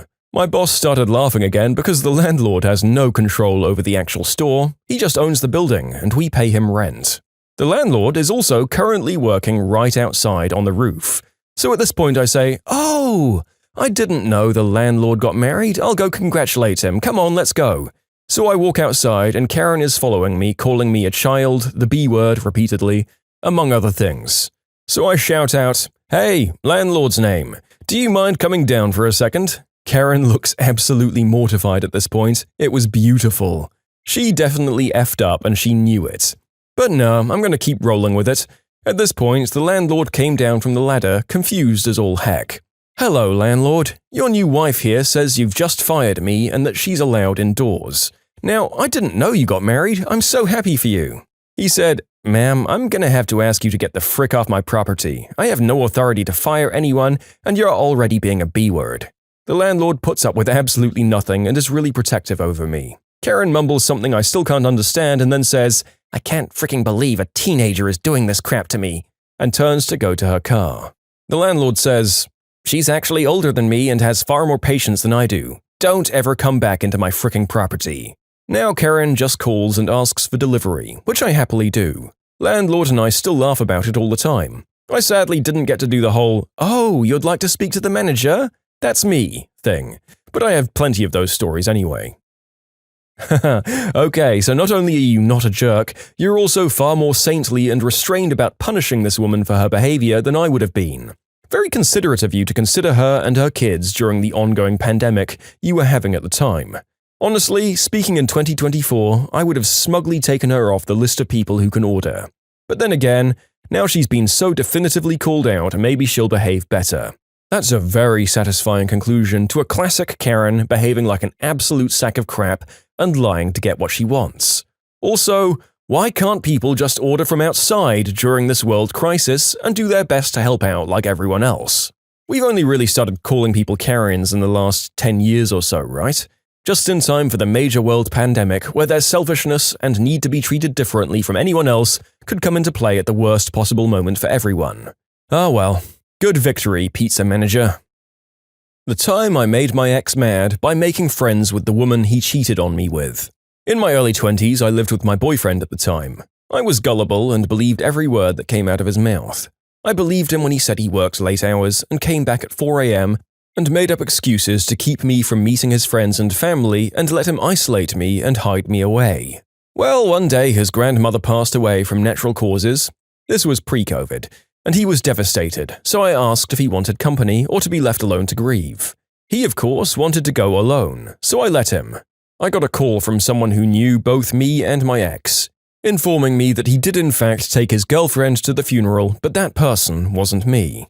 She had been introduced to his family, taken on date after date, and he had played dad to her 1-year-old.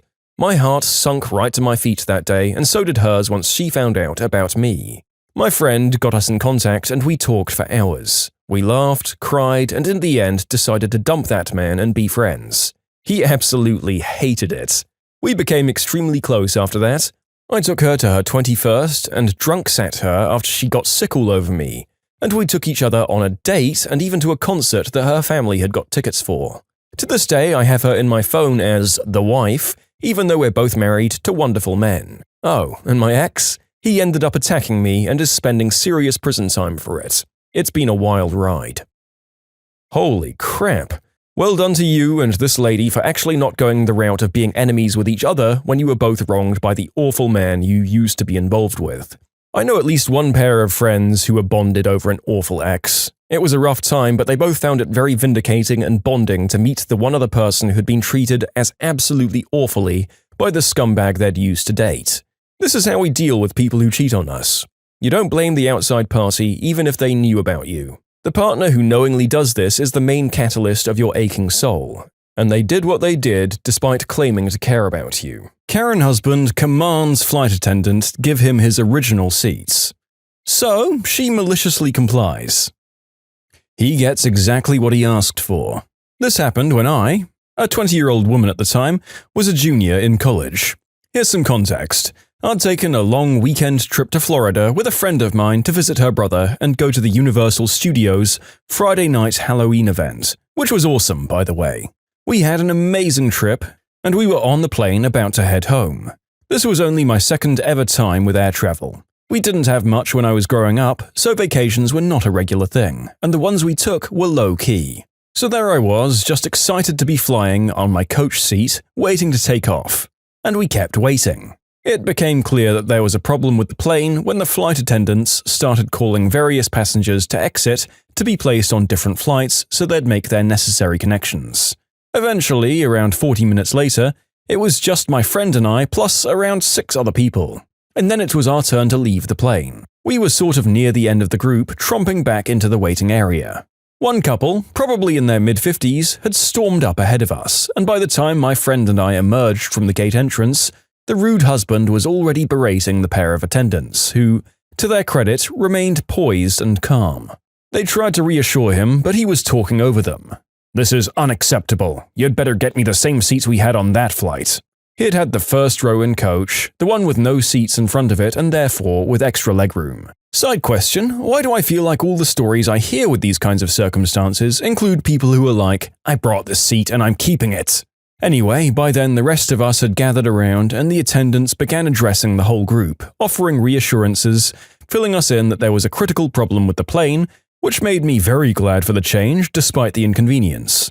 The rude husband was going off through all of this, and when the attendants left to make arrangements for us all, he and his wife sat there and he continued his commentary to his poor wife. "Blah blah blah, unacceptable, blah, how dare they, blah blah, better have some seats." And so on. Unbelievable. It was in our best interest to get put on new flights. I mean, something was wrong with the plane. Did that guy want them to fly it anyway? Sheesh. They were doing their jobs by being safe. Shortly, the attendants returned and the man practically rushed them. "I demand you make this right." The attendant smiled and said, "You guys are all set, sir." And she smiled at him specifically. "I'm very happy to tell you that we have a flight leaving shortly and we were able to give you and your wife the exact same seats as you had booked on the previous flight." "I should hope so. That's the least you can do." And he huffily returned to his chair. Meanwhile, the rest of us were just waiting. The attendant turns to us and says, and I'm happy to let everyone else know that you'll all be flying first class with us today."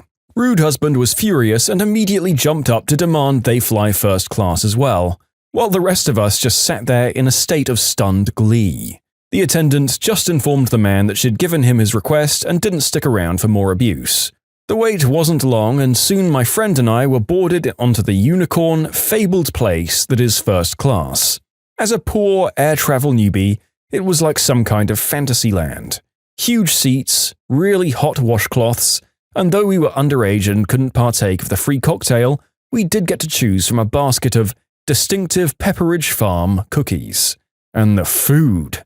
We got a whole meal, which was truly delicious, with real crystal salt and pepper shakers at each place setting and actual metal cutlery. Meanwhile, the rude husband was irate. My friend and I were in the last row of first-class seats, which only had around 8, and we could hear him heaping abuse on the coach attendants, going off on how these kids don't deserve first class, and how they should have gotten them. We're older, we should be respected, not some kids. Someone else who was in first class, not from our original plane, caught on and was quite tickled with the man's ire. Then, the best part of all happened. The flight attendant in our section overheard this rude husband's tirade with language specifically directed at my friend and me. Who do those kids think they are? As unworthy of the honor he should have been granted. The attendant shook his head and addressed me and my friend.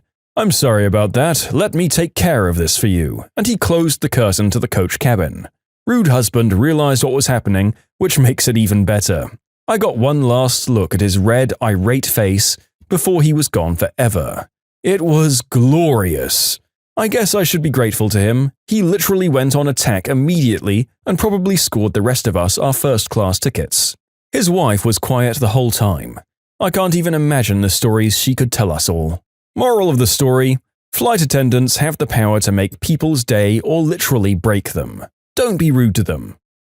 Glorious payback from our long-suffering friends in the service industry. Nope, it absolutely sounds like the author and everyone in their vicinity owed the male Karen, or Ken, a very heartfelt thank you for ensuring that they all traveled in such comfort for the remainder of their journey, followed by a hearty slap to his face for just behaving like such a crappy and unempathetic human. I mean, if you all had to walk past him to get to your seats, you could have gone one at a time on your way.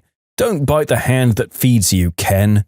The attendants aren't having any better of a time than you are, and behaving like such an absolute butthole is just spreading misery.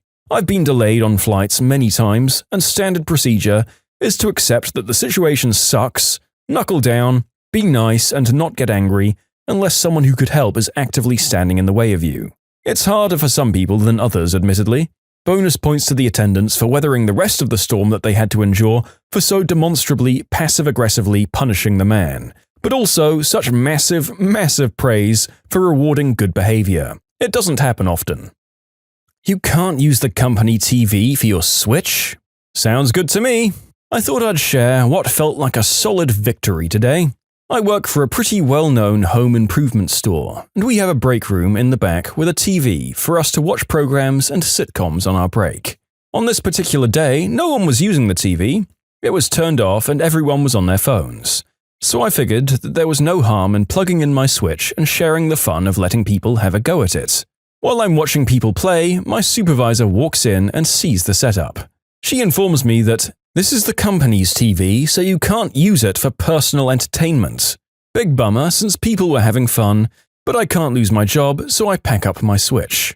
That day, on my way home from work, I passed by a house that has a massive honkin' old-school CRTV out front that they were giving away for free. It's bigger than the TV that we have at my job, and it still works. The next day, I haul this massive TV out of my car and into the break room. I get a few odd looks, but I don't care. Too focused on complying with the rules. I plug this sucker into the wall right underneath our company TV, now tiny in comparison to the CRTV, and I hook up my Switch to it for people to play. Supervisor walks in and sees people playing on a bigger monitor. I'm not using the company TV, but I am using an even bigger personal TV.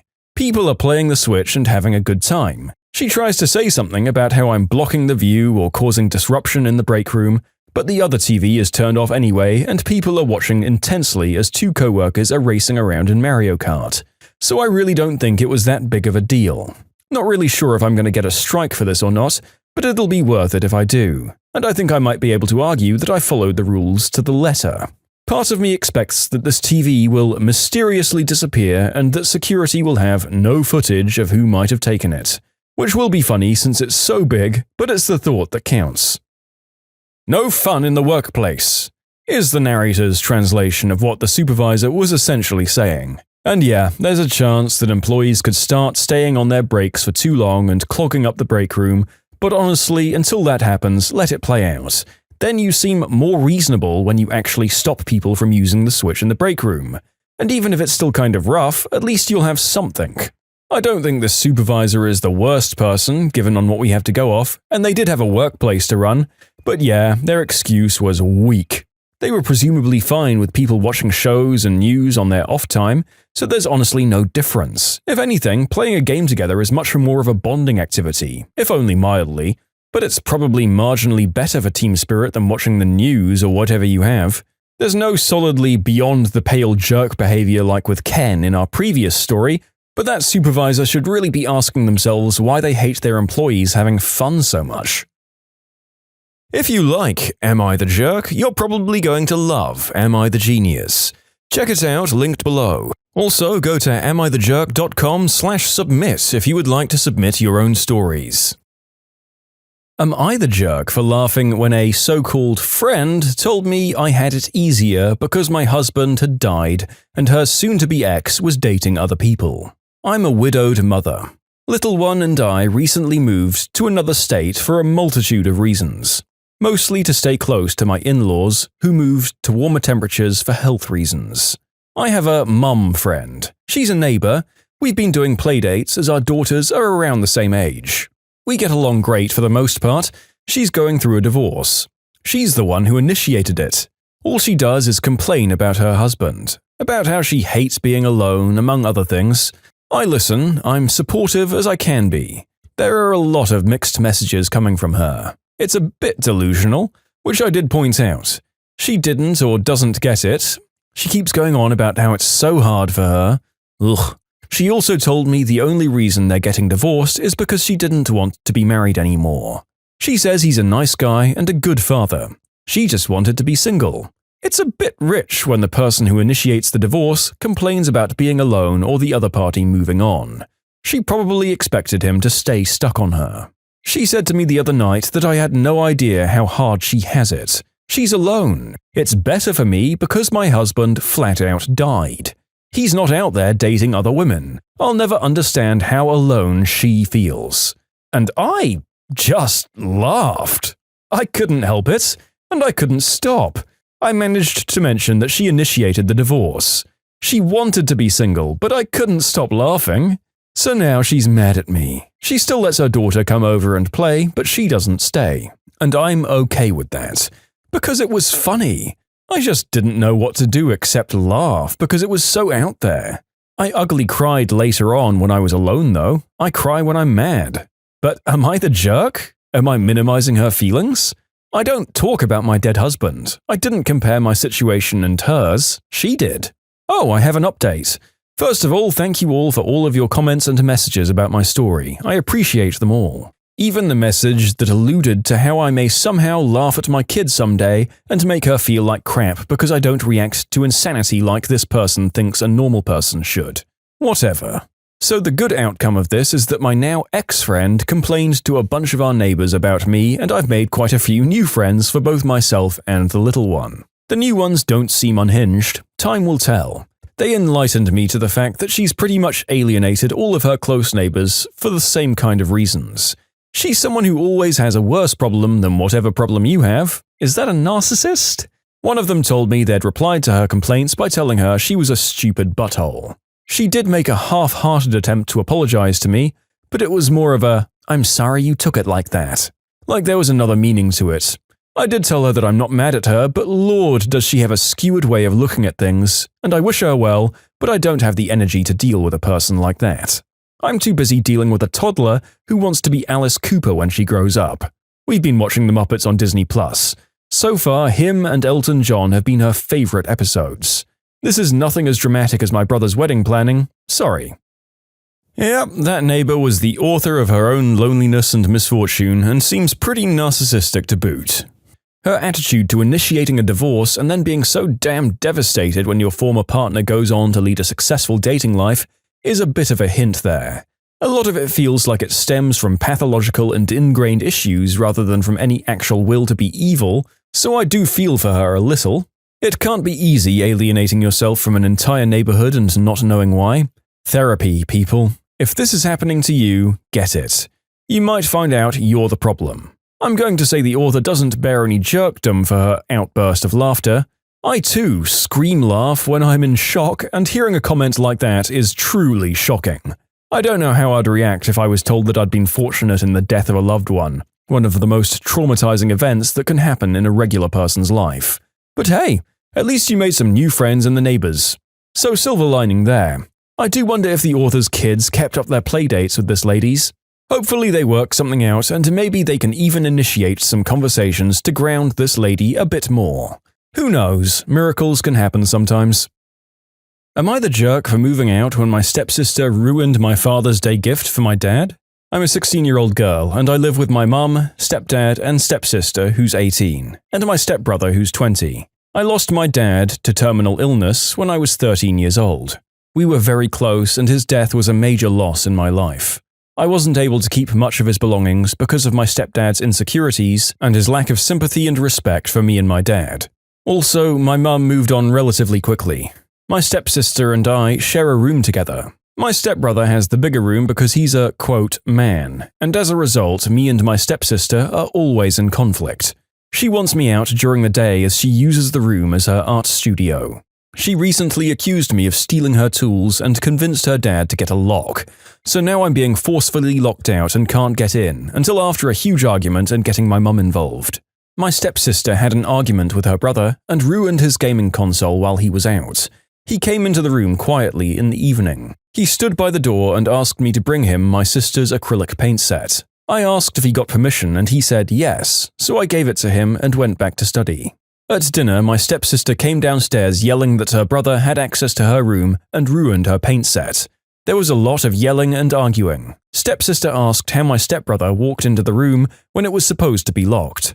My stepbrother, quote, admitted I helped him out and brought the paint set to him. My stepsister went off on me, called me an accomplice, and then ran upstairs and took the gift I'd prepared for my dad for Father's Day. I picked up flowers I'd planted from our small garden that I take care of by myself and prepared a nice wooden letter-shaped pot, used my dad's first initial and filled it with the flowers I picked and decorated it with ribbons.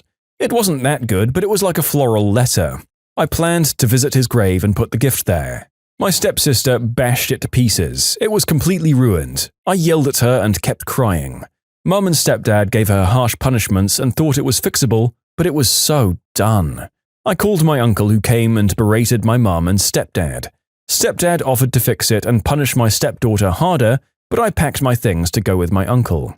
My mum begged me to stay, but I refused and didn't respond when she kept calling, saying she did nothing to deserve to be shunned by me and my uncle, who told the family about what happened. The family told Mum not to come visit on Father's Day and are angry with her because I moved out over this. So, am I the jerk? No, it sounds like you were right to get out of there. Your mum has every right to move on at her own pace, but it sounds like your stepfamily were not at all considerate of your place in the household, and that your stepsister was positively venomous. If you had stayed after getting her punished for her actions, the likelihood of retribution was very real. And given that your stepdad was so fine with her locking you out of your own bedroom in the first place, I can't imagine that you would have had too much more than the bare minimum of support in an ongoing feud. His son shouldn't be resorting to such childish retaliation at the age of 20. Your mum kind of stood up for you when push came to shove in the past, but only once things were already out of control in the ongoing sibling war it seems like your stepsister had with everyone else. On the whole, I can absolutely understand why you didn't want to be a part of that household. Here's hoping you find some resolution and that your immediate family can resolve to be less negligent. I own you. Hi everyone, I work at a big box retail store that charges people a membership fee in order to shop at our store. Due to this fee, some customers act very entitled, which is to be expected, I guess. but I'll never understand the face people make after you tell them something is out of stock. It's like the most unbelievable thing on the planet just happened. Here's an interaction I had last week with an entitled B-word, aka EB. I got a call on the walkie saying that there was a problem in one of our healthy food aisles. I quickly made my way there and I heard EB yelling at fellow employee who I will refer to as Ryan. "What do you mean you don't have any more quinoa?" "I'm sorry, ma'am, I've checked the computer and it's showing me we don't have any more in stock." "You people are so useless. What's the point of paying to shop here if you people are good for nothing?" And this is where I cut in. "Hi there, as Ryan already told you, there's no more quinoa. Is there anything else I can help you with?" "Yes, get me some damn quinoa." "Sorry, Mom, there isn't any in the aisle and someone already checked to see if it's in stock. If you come back tomorrow—" "I own you. I demand that you bring me quinoa now. I don't care if you need to go to another store to get it. I want my quinoa and I want it now. I pay for your membership and you're no more than my maid." The amount of anger going through me was incredible. I've never dealt with someone this hostile and ridiculous in my life. I'm usually a pretty calm person, but after being treated like this, something inside me snapped. Just because you pay to shop here, it doesn't give you the right to act like a stuck-up B-word. She was stunned. Her jaw dropped and she turned completely white. This didn't last more than 5 seconds because she immediately started turning bright red. "I'm going to have you fired. I'm going to fire you. You can't talk to me like that." I walked away and expected to be fired, but I didn't care. I felt so relieved. About 15 minutes later, I found out my manager had heard the whole thing, revoked her membership, and banned her from the store. Ah, sweet justice. I ended up giving him a tub of protein powder he wanted. Win-win, I keep my job and he gets swole. You know, we see a lot of jerks in this channel. I guess it goes with the name. But normally they're self-righteous to a degree where they're the good guys of their own story, or just kind of blinded to the situation of the other party. But the audacity of this B-word. She can't for a second possibly not understand that she's the bad guy here, right? "You're no more than my maid," is so cartoonishly obscene that I have actually got trouble understanding that anyone could say it unironically. Or at the very least without being a TV villain. Sounds like you have a tight crew there, nearly as tight as your manager's muscles. Keep on keeping on, people, and screw you, EB. Go back and wither away with the rest of the Lannisters. My ex lied to me about being divorced, so I ruined his reputation. When I was a naive 24-year-old, I met a charming and very smart and way older man. Jake was 42, recently divorced, or so he told me, and had a kid that he would see on the weekends. We met online through a poetry website where both of us used to write. He was very aloof and stern on his comments, and not very popular on the website because he used to always come off like an arrogant jerk. But I really liked his poems regardless of his personality, and that's how it began. I commented on one and he instantly private messaged me back, praising my writing and asking me if we could collaborate on a duet together. I'd already done it 1,000 times with a few friends and people on that site I respected, so I said, sure. So long story short, we met on Hotmail Messenger. Yeah, this was nearly 11 years ago, kids, so no WhatsApp, although we did chat on social media too. This will become relevant later. Long story short, we instantly connected. He was funny, handsome, and really sweet underneath all of his bravado, and his dark sense of humor was right up my alley. We spent months pulling all-nighters just talking and writing together. Not humble bragging, but I was pretty popular on the site because I won a few awards, so by association he became popular too. People started reading Jake's poems and commenting, and obviously he got a huge head about it, but I digress. Our relationship became more serious after he confessed that he was falling for me, and I was smitten, so I went along with it. We talked about my recent breakup and he assured me that he would never lie to me. Of course he said that. Because of the witch of an ex-wife that had started seeing someone else while they were still together, and he was devastated until he met me. I was shocked at how bad his ex was, but assured him that I was all in, and I meant that. One important detail about our turbulent romance was that he was in South America. He's from there, and I was still in Italy in my hometown. So after almost 2 years of excuses for how tied up on work he was, I decided to surprise him with a visit. I bought my ticket and it was literally like a dream. He picked me up, we kissed, hugged, and he took me to his beach house, which should have been my first red flag, but I was dumb, young, and in love. He said that it would be so much easier and fun for me doing touristy stuff on a beach port rather than staying in his suburban house with no car. Because I told him on such short notice, he claimed that he didn't have the time or the means to take time off work, which again, blatant lie because he was one of the partners of the company. But again, I bought it and off I went on my own almost for the entire week I was there. He only spent one night with me, and the rest of the week just picked me up from wherever it was that I ended up wandering, and we hung out for a few hours at a time, hooked up, and then he just dropped me off at the house. I know, most of you are thinking, come on, get your head out of your rear end and realize what a bunch of bull that is. And believe me, now writing this, I realized how much of an idiot I was. But it gets better. The day before I have to get back to Italy, he took me to dinner with his 6-year-old son and his sister. I was super happy to meet his family and son, but got caught off guard when he just introduced me as friend from Italy dropping in town for tourism. His sister was super sweet, albeit a bit awkward, and his son was adorable. We ate, talked, and off we went. He picked me up first thing in the morning and dropped me off at the airport. Now that you have the full backstory, I'll get to the good part. 2 days later, and still a bit jet-lagged, I got a very interesting email from his sister Dana. Her email was short and very simple.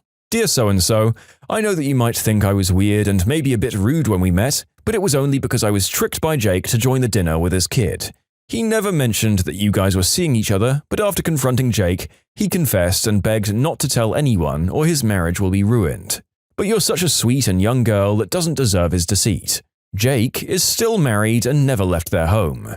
Don't just take my word for it. And Dana sent me pictures of his real social media profile and, surprise, perfect little family with recent pictures. I thanked her and shut down my computer. I was devastated. I really thought Jake was the love of my life and was seriously considering moving there. I spent all night crying and drinking wine until I gave myself the worst migraine. But the heartbreak lasted about 12 hours. At 4 a.m., I got up, showered, made a pot of fresh coffee, and started planning my revenge. I was hurt, yes, but also angry that he not only deceived me but dragged his sister and his innocent family into his lie. I was on the other side of the world and I didn't have the means to pay someone to kick his rear end or egg his car. But as my Sicilian father would say to me, if someone slaps you, don't turn the other cheek. Cut off their hand. And so I did. Cue my sweet revenge. I sat down at my desk and turned on the computer and logged into his Hotmail. I didn't have the password, but I knew him well enough to answer his 3 security questions in the section Forgot Password. 1, 2, 3, I'm in. And holy crap, this arrogant piece of human garbage was not only seeing me, but 2 other girls. I quickly logged onto his social media too, because he had everything linked, the naivety. So I quickly changed all of his passwords to I'm a jerk, and discovered that his personal email was also connected to his work account. I dug through his emails for 2 hours. This idiot never erased anything, so he had more than 5,000 of them, until I found something very interesting. The girls he was also seeing and their very steamy email exchanges. Inappropriate pictures included. So what did I do? You guessed it. I crafted a very lengthy and explicit email with pictures and chat logs attached, confessing to Jake's wife. Posing as him, obviously. Begging for forgiveness and declaring how much of a crappy person I was, and as proof of my willingness to change and transparency, I was sending this email to the girls too. But that I only did it because I was a closeted gay and I thought that being a player would help me forget how much I really love men. That I was sick of pretending and hoped she could move on and maybe be friends. I didn't only send it to them, I copied his entire list of contacts, including the CEO and partners of the company he worked for, his parents, and his sister, of course. The email was perfection. All of the pictures and chats, myself included, he'd ever exchanged with any other woman. I copied myself on the list, obviously as a countermeasure, and moved on to part 2 of my plan. I changed all of his social media and declared that I was so relieved that people finally knew who I was. The pride flag was his new wall picture, and his profile picture was a photoshopped one of 2 guys kissing. I created 5 different accounts on gay websites with all his info, including his phone number, and started to chat with a bunch of guys until out of nowhere, this one guy sent me, or better yet, he sent Jake a message. Tony was his old uni friend that had secretly been lusting for him for years, and although I felt bad for this later, I set up a meeting. Part 3 of my plan. A week after this massive internet blowout, his family and friends were all angrily calling him all sorts of names and getting him fired because his bosses didn't want the bad press. So Jake, trying to make amends with his family and friends, made a barbecue for his birthday. I would have paid 1 year's worth of salary just to see his face and his guests when in the middle of their celebration, Tony appeared with a bottle of champagne to celebrate privately as I'd asked. Apparently there was a huge fight and everyone left. Jake was flustered and angry, crying because some psycho wanted to ruin his life. I blocked him and forgot about everything until about 6 months ago when he out of the blue sent me a message on social media asking me why I disappeared and didn't support him when he was at his lowest. And oh boy, the satisfaction I felt when I only replied back, "Sorry Jake, but I think everything you got was karma for all the lies you fed me and my time you wasted. Good luck! Oh, and by the way, it was always me." I then blocked him and made my account private. Jake did try to call a few mutual friends to try and get them to give him my number, but they ignored him. They also got the infamous email. So yeah, I got my revenge and it was worth every single hour. I tried my best, and although I regret dragging Tony in, we're cool now.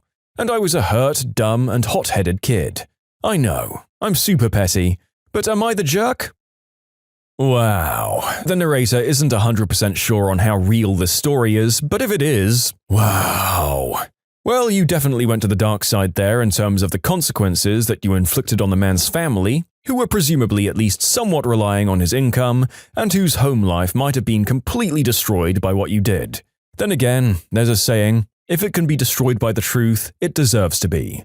And Tony! Poor T-Man. I don't know how or why you were in contact with him afterwards, but good lord I don't envy him going into that party with such a gung-ho attitude. I don't know how queer-friendly that part of South America was in the 2000s, and what you did would have likely put him in massive risk, as well as just being sort of mean. Kind of a major plot hole is how the sister gained our author's email address, and there are a few other small details that don't really feel like they would have played out that way in real life. But you never know. Very entertaining, nonetheless.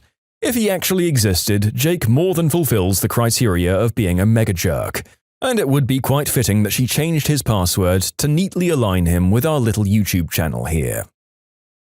If you like Am I the Jerk, you're probably going to love Am I the Genius. Check it out, linked below. Also, go to amithejerk.com/submit if you would like to submit your own stories. Am I the jerk for telling my wife I won't and can't watch our son? I have a good job, I make good money, and I work hard enough to earn it. Coordinating with an international group of coders from Seattle to Warsaw. To the point that about 4 years ago, after our son was born, when my wife decided not to go back to work, I became the only source of income. This worked out well and everyone was happy until COVID hit. Once the pandemic started causing shutdowns, my role was transitioned from in an office downtown to working from home. I was a big fan of this. I work 5 a.m. to 7 p.m., Monday to Saturday typically, so not having to commute meant that I now got to be home to put my son to bed and read to him at night, and have more time to spend with my wife in the evenings. The only problem is that my wife has struggled with the idea that the location of my job has changed, but my responsibilities have not. I've had several discussions with her about the fact that even though I'm home now, I'm not able to watch our son during the day, or explaining that I can't get to the dishes till that evening. She'll nod along to what I'm saying, but I don't think she really believes it. This has caused tension, but not an outright fight until this week. Some of our mutual friends are coming into town this weekend, and we had made plans to spend time with them.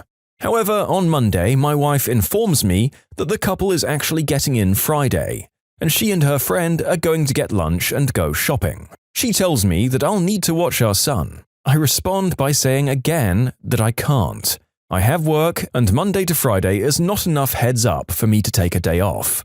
She gets angry at me, saying she watches our son every day while I just sit in my office from sunup to sundown, and how I should be able to watch our son so she can have a day off.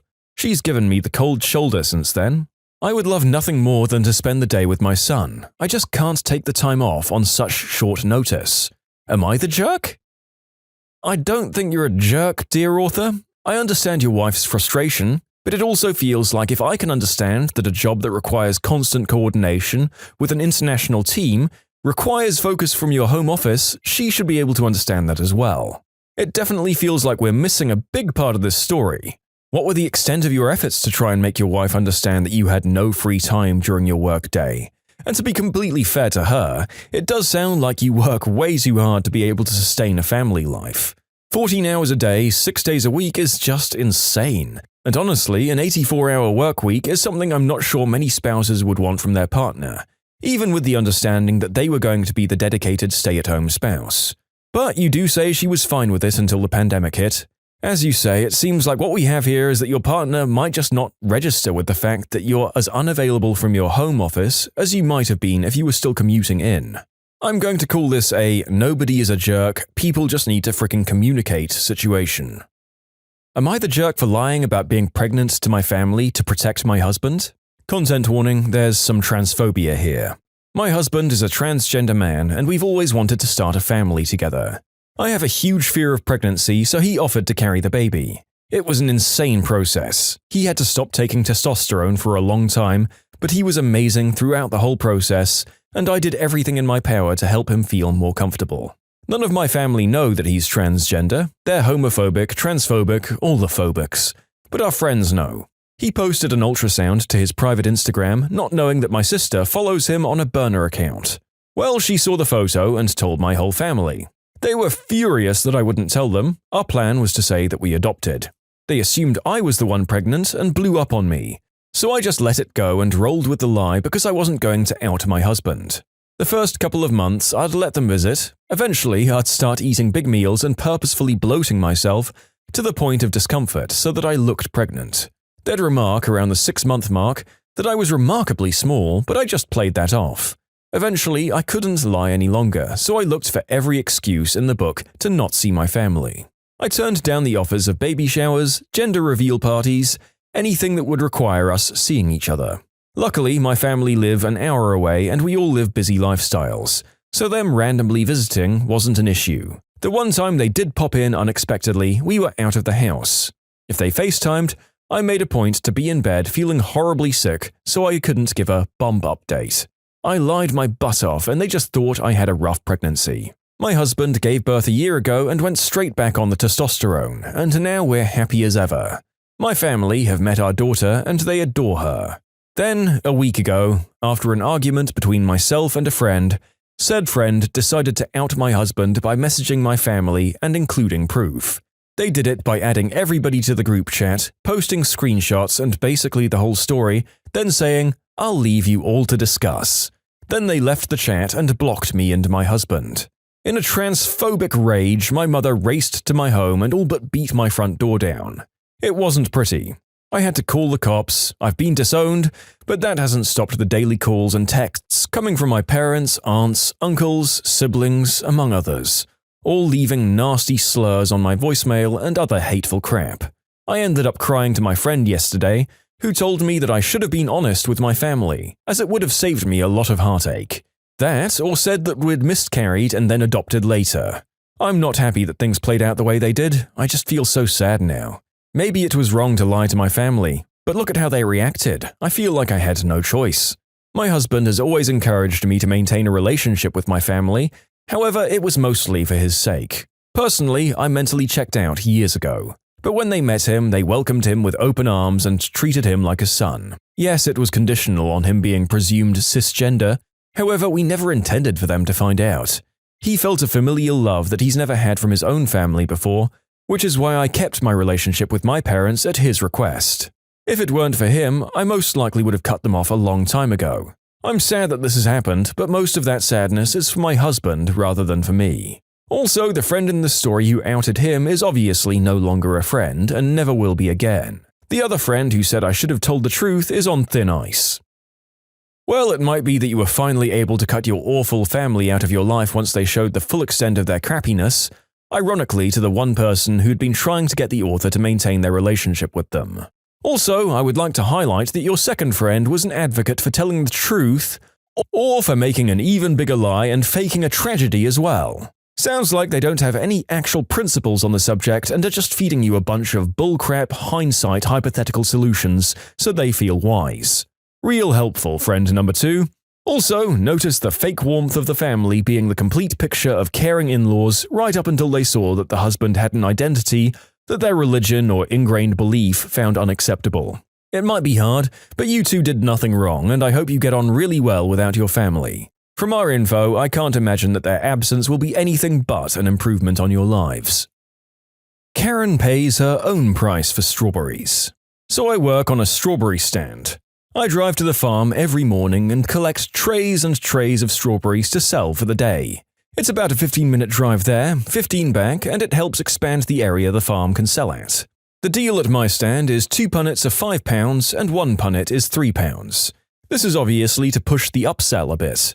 A punnet is a little plastic box that fruits come in. And yes, it's not a word that comes up often unless we're specifically talking about strawberries.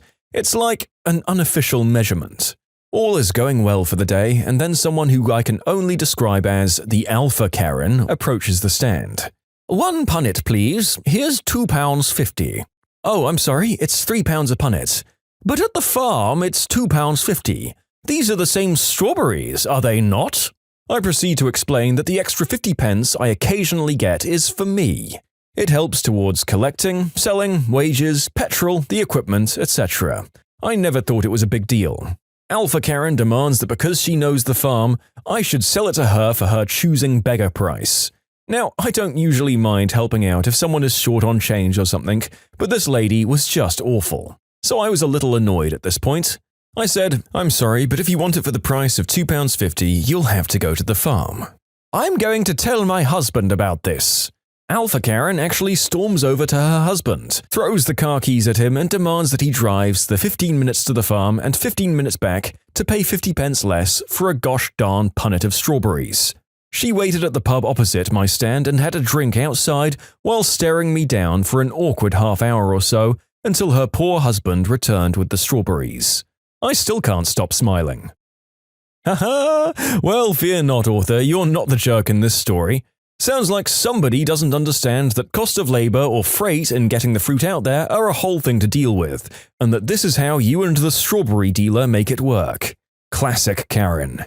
To be honest, it sounds like the only victim of this specimen is the poor man she's married to.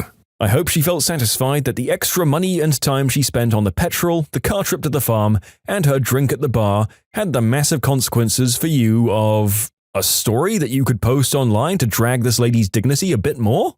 Well deserved in any case. Although it might be questionable whether someone this self-righteous and pig-headed could contemplate the fact that she may not have come out on top of the situation anyway. Just do your job and shut up. No problem. The software company I worked for got acquired. Some people were let go, some were added, and some teams and functions were restructured.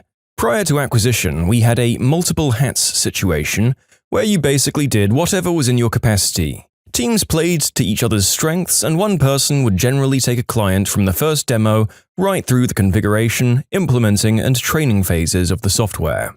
Some of us had strengths in technical areas, others had more than a decade in the client's subject matter.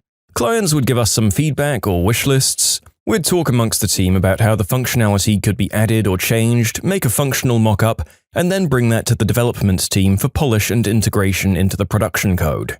It worked wonderfully, like 100% positive feedback and nothing broken when it went to production. We had a good rapport with the dev guys, and some of us were able to write queries or code portions that would save them from having to ask a billion subject matter questions.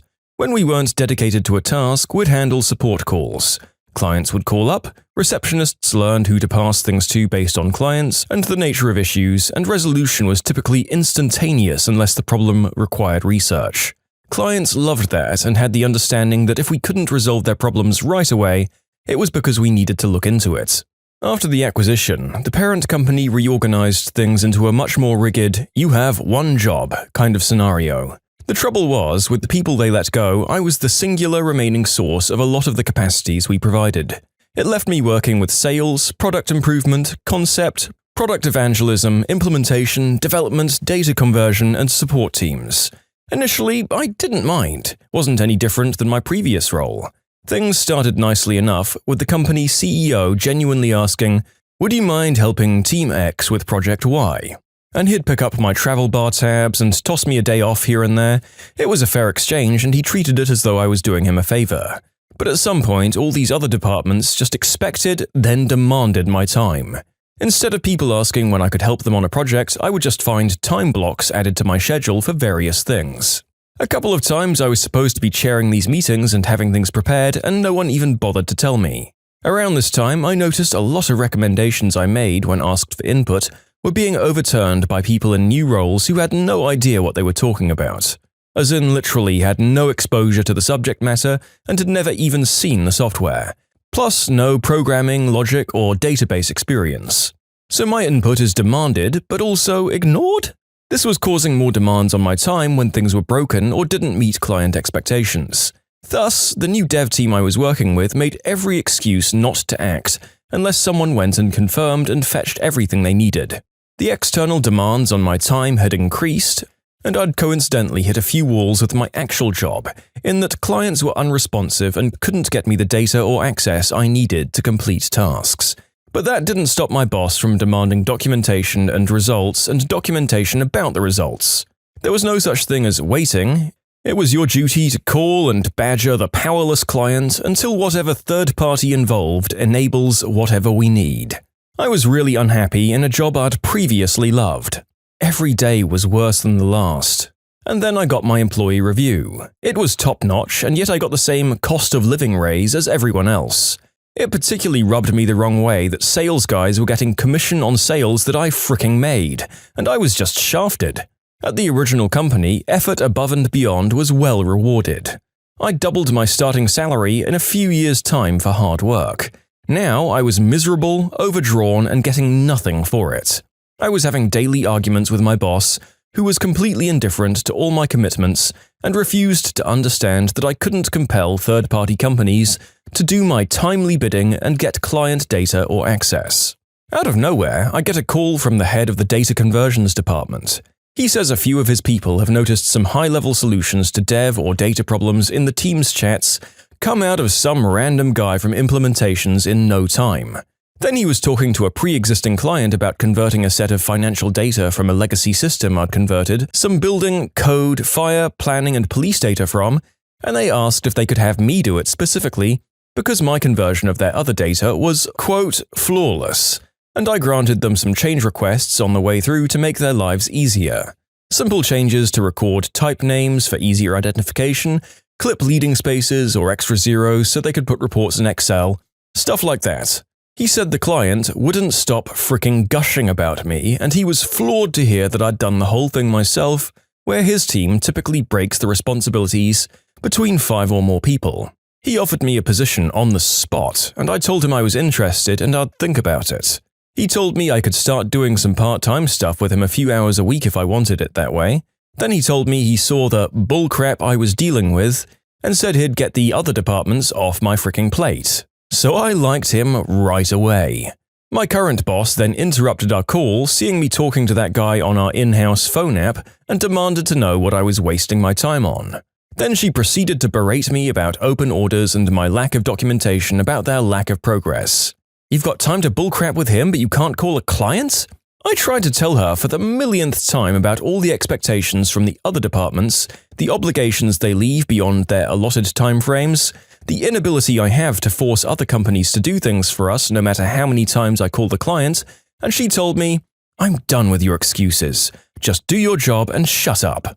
I called the conversions head right back and asked how soon I could transfer to his department full-time. He said, "Frickin' yesterday, man. This is such good news. I was just talking to the assistant department manager, and he nearly crapped his pants when I said I think I got you part-time. Take the rest of the day off, have a beer to celebrate, I'll handle the transfer, and we'll see you in the morning." And that was that. I did as my new boss commanded and had a beer to celebrate. A wave of relief came over me after months of tension. The following day, I told the vampire departments and my previous boss in no uncertain terms that I was done helping them. It went unacknowledged and they continued adding things to my calendar. So I deleted them, did my job and shut up. Oh, and things got ugly. I'm not super talented or anything, but I was literally the only person they had for a lot of things, and things went to crap. Most of it requires institutional knowledge I'd spent years acquiring, so they couldn't even hire someone to do the things. And rather than ask me to come and help, people made demands and attacks. And I got flat-out belligerent about it. In an email with the CEO CC'd, the support manager asked why I couldn't be bothered to help them anymore. I said, for the same reason you can't be bothered to clean the toilets or recable the building. It's not my job. My previous boss told me to just do my job and shut up. Take it up with her. The sales and evangelist guys tried to go over my head and ask my new boss if I could do some of their demos for them. He said, "Sure, if you can come over here and do some of his conversions." Numbers tanked for the departments I was previously involved with, support in particular. They went from a 2-hour average resolution time to 8 days. Sales for my production line went down from 85% success to less than 25%. The CEO reported that sales dropped over 60% from 85%. I don't know the exact number. Dev and product went from 100% customer satisfaction to 60%. Implementations has been unable to install certain components, which led to at least one contract cancellation and demand for a refund. And in true storybook fashion, my previous boss's boss, the one who gave me my previous employee review and who was a childhood friend of the CEO, told me privately that the CEO noticed, all the departments John stopped working for suddenly saw their worst numbers in company history. Weird. And asked, anything in particular that pushed that guy over the edge? The previous boss's boss explained that I was teed off about the review and raise having nothing to do with merit or effort, the demand from other departments, unrealistic and impossible expectations, and the idiotic requirement for documentation. So this year going forward, there are 2 criteria for yearly raises: individual output and department output. No raises for people with negative performance numbers. Upon that announcement, some department heads just up and quit, and others changed positions internally. Meanwhile, I've written a few utilities for my team that have saved thousands of hours of manual work. Our numbers are soaring where they were previously up and down, and my new boss is driving the whole bus full of our laughing butts all the way to the bank. Am I the jerk for hanging all the members of my older department out to dry like this? There's a common saying in business that no one person is indispensable, and while there are maybe some debatable counterpoints to begin with, maybe we should at least amend it to being, nobody is indispensable unless you make them. Because my goodness, this author's workplace definitely did their utmost to both make him completely indispensable and encourage him to quit with prejudice. I'm used to seeing this level of complacence in managers, but the fact that multiple different work groups within this person's department were just so completely bent on both taking full advantage of his willingness to help and simultaneously refusing to learn things that might be vital for the job themselves is breathtaking. So yes, the author is not the jerk at all here. Good on them for showing his old boss, and pretty much everyone else as well, that they should do their best to actually learn the essential functions of the service that the company is supplying. It sounds like they'll finally be valued in their new department, at least until the next corporate acquisition. If you like Am I the Jerk, you're probably going to love Am I the Genius. Check it out, linked below. Also, go to amithejerk.com/submit if you would like to submit your own stories. Chick tries to gatekeep my nationality. Time to ascend to a form further beyond. Background information: I'm a 20-something British-American male living in a very southern and undereducated part of the US. I've been here for a while now, and generally when I tell people where I'm from, I get a little pushback because I don't really have as thick of an accent anymore. On to the story. I work in a small office. We have a rolling line of temps that come and go. Most of them are barely high school graduates or people with very little in the way of worldly experience. That's important for later. So one day, they bring the usual parade of new hires around and I do my introduction. Hi, I'm Michael. I'm one of the new recruiters here at Company X. I'm married with 2 dogs and I'm originally from the UK. Normally, this is just a throwaway line that I use as an icebreaker. It normally rolls right off. Until this wonderful young woman pipes up, you don't sound British. She, of course, left out the T very purposefully. Sorry, love, I forgot my coat and tails at home, I said as I drank my Twinings. The group kind of laughed it off and I figured it was a pretty open and shut deal. Nope. A couple of days later, word gets around that this girl has been telling a bunch of people that I'm not British and that I'm lying for clout. She said that I don't even sound British and that she's dating a British guy and knows how they act. So, rather than be a mature adult, I do the very British thing of malicious compliance. I need an intern to bring me some tea. Would you mind climbing the apples and pears and pouring me a cup of Rosie Lee? I started wearing 3-piece suits, a pocket watch, and a monocle I found at a thrift shop. I went Super Saiyan 3 British. Obviously, about 3 hours into the first day, my boss wants to know what's up. I tell her, and she finds it so hilarious that she assigns that intern to me for the rest of the day. I kept using odd British rhyming phrases and sayings, and she would have to keep asking me to speak normal. I'd reply, "But I thought you knew how us British people acted." She quickly realized her error, and we've been cordial ever since. Nowadays, I keep my old red passport in my desk drawer just in case someone pulls that stunt again. And for the record, I'm not British, I'm English, and I'm a Scouse at that. First up, I'd like to apologize for the moments of Scouse impression. I nearly did the entire story in it, and then I figured that would probably make everyone tear their ears off. You know, I don't even really associate as being properly British, but I get really annoyed every time I hear an American doing the old Dick Van Dyke exaggerated version of what he thought Brits sounded like when he did Mary Poppins. I'd say that the author's patience and sense of humor were exceptional here, although I do wonder what a Scouse was doing using Cockney rhyming slang. Maybe that was one of the tests the author was laying out for this girl, just in case her boyfriend was a Londoner or something. I also have to applaud him for dressing like Americans think British people dress, rather than the more traditional home garb of a tracksuit and football team scarf. They displayed an excellent knowledge of the US's depiction of Old Blighty, which is also a term that nobody in the UK uses, by the way. Am I venting too much about things Americans have said to and about me? Maybe. This lady should thank her lucky stars she didn't call a Scot British. That's fighting talk. In any case, author isn't a jerk, and it sounds like he trained his employee out of her youthful ignorance quite quickly. So no harm, no foul, everyone wins. Time for tea.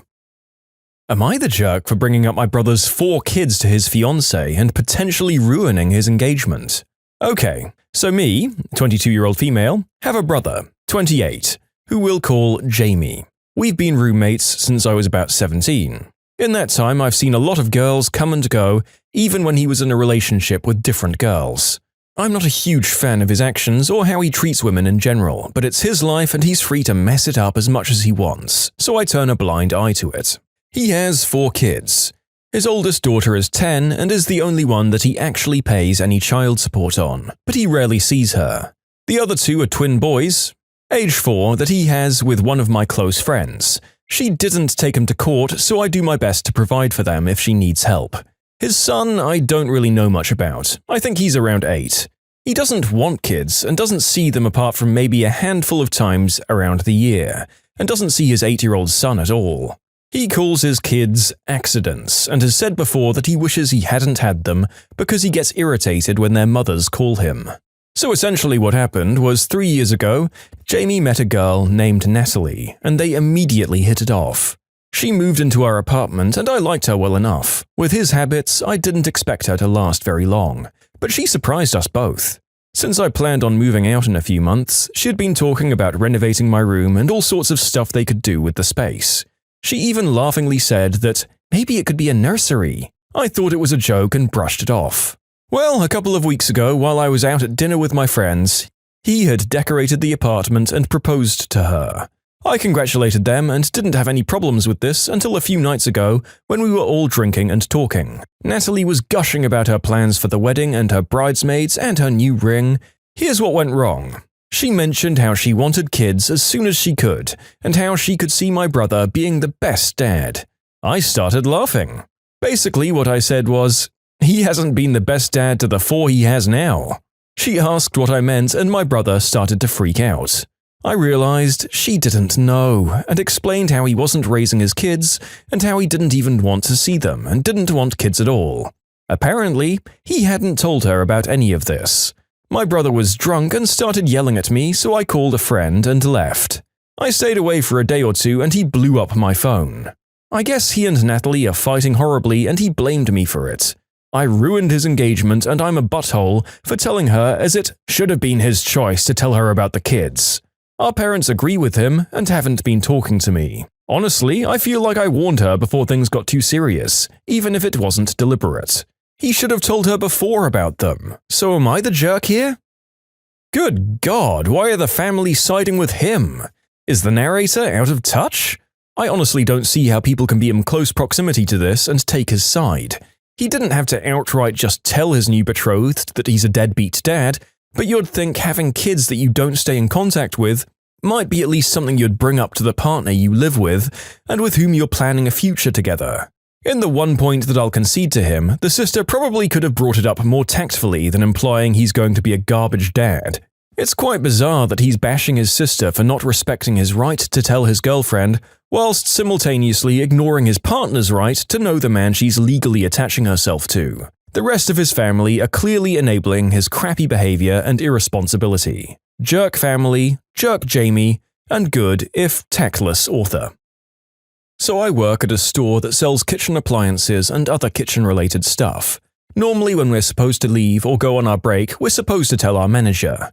I was helping a long line at cash and I'd already been there for 8 hours and assumed they had someone to cover me. I wasn't allowed to use the walkies to ask to be covered to go home, so I quickly found my manager and told her my shift was done.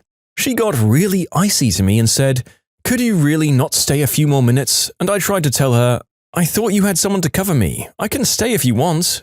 She then replied, "No, just go, but next time you need to wait for a manager to let you go home." Record scratch. This was never a rule. I asked other people who've worked there for years and they agreed that it wasn't a rule. I worked again a few days later and the store was empty. My shift was over and I was about to ask to go home and then I remembered what my manager told me. Cue malicious compliance. I continued to wander the store and slightly fix shelves, making sure I was near my manager. The store was basically empty and I was almost literally being paid to stand around, on her watch and on her orders. After about 2.5 hours, she said, "You're still here, why haven't you gone home?" I replied, "You said I need to wait to be told to go home." My manager looked at me as though she was mentally kicking herself. "Just go," she said. I clocked out and that's how I got paid an extra $30 for doing literally nothing. Oh, okay. I'm going to answer a few questions and comments I see everyone's been making. 1. Didn't you just waste your time? No, this company is very stingy with hours for everyone, and the way I see it, I got paid while barely helping the company, so I don't care. 2. You should definitely be making more. Yeah, I should, but this is only a temporary job to make extra money until school starts in September, so don't worry about my financial well-being. Well done. Excellent way to earn a quick $30. Classic minimum wage job. Made up rule changes and bullcrap reprimands to people who really had no reason to assume they should do anything other than what they've always done. I'm not sure if I can judge that your manager is a complete jerk, as it sounds pretty normal for any understaffed and overworked service job, but she was 100% to blame for what happened here. Although I can't at all sympathize with anyone who will willingly stand up for an extra 2.5 hours just for craps and giggles. The author here was clearly a much younger person than me. Way to stick it to the man, albeit through your female manager. When you subscribe, make sure to hit the bell to turn on notifications. To finish listening to all the stories, check out the playlist at the top of the description. And if you want some chill music to put on in the background, check out easymode.com. If you like Am I the Jerk, subscribe to Am I the Genius. Everything will be linked down below in the description.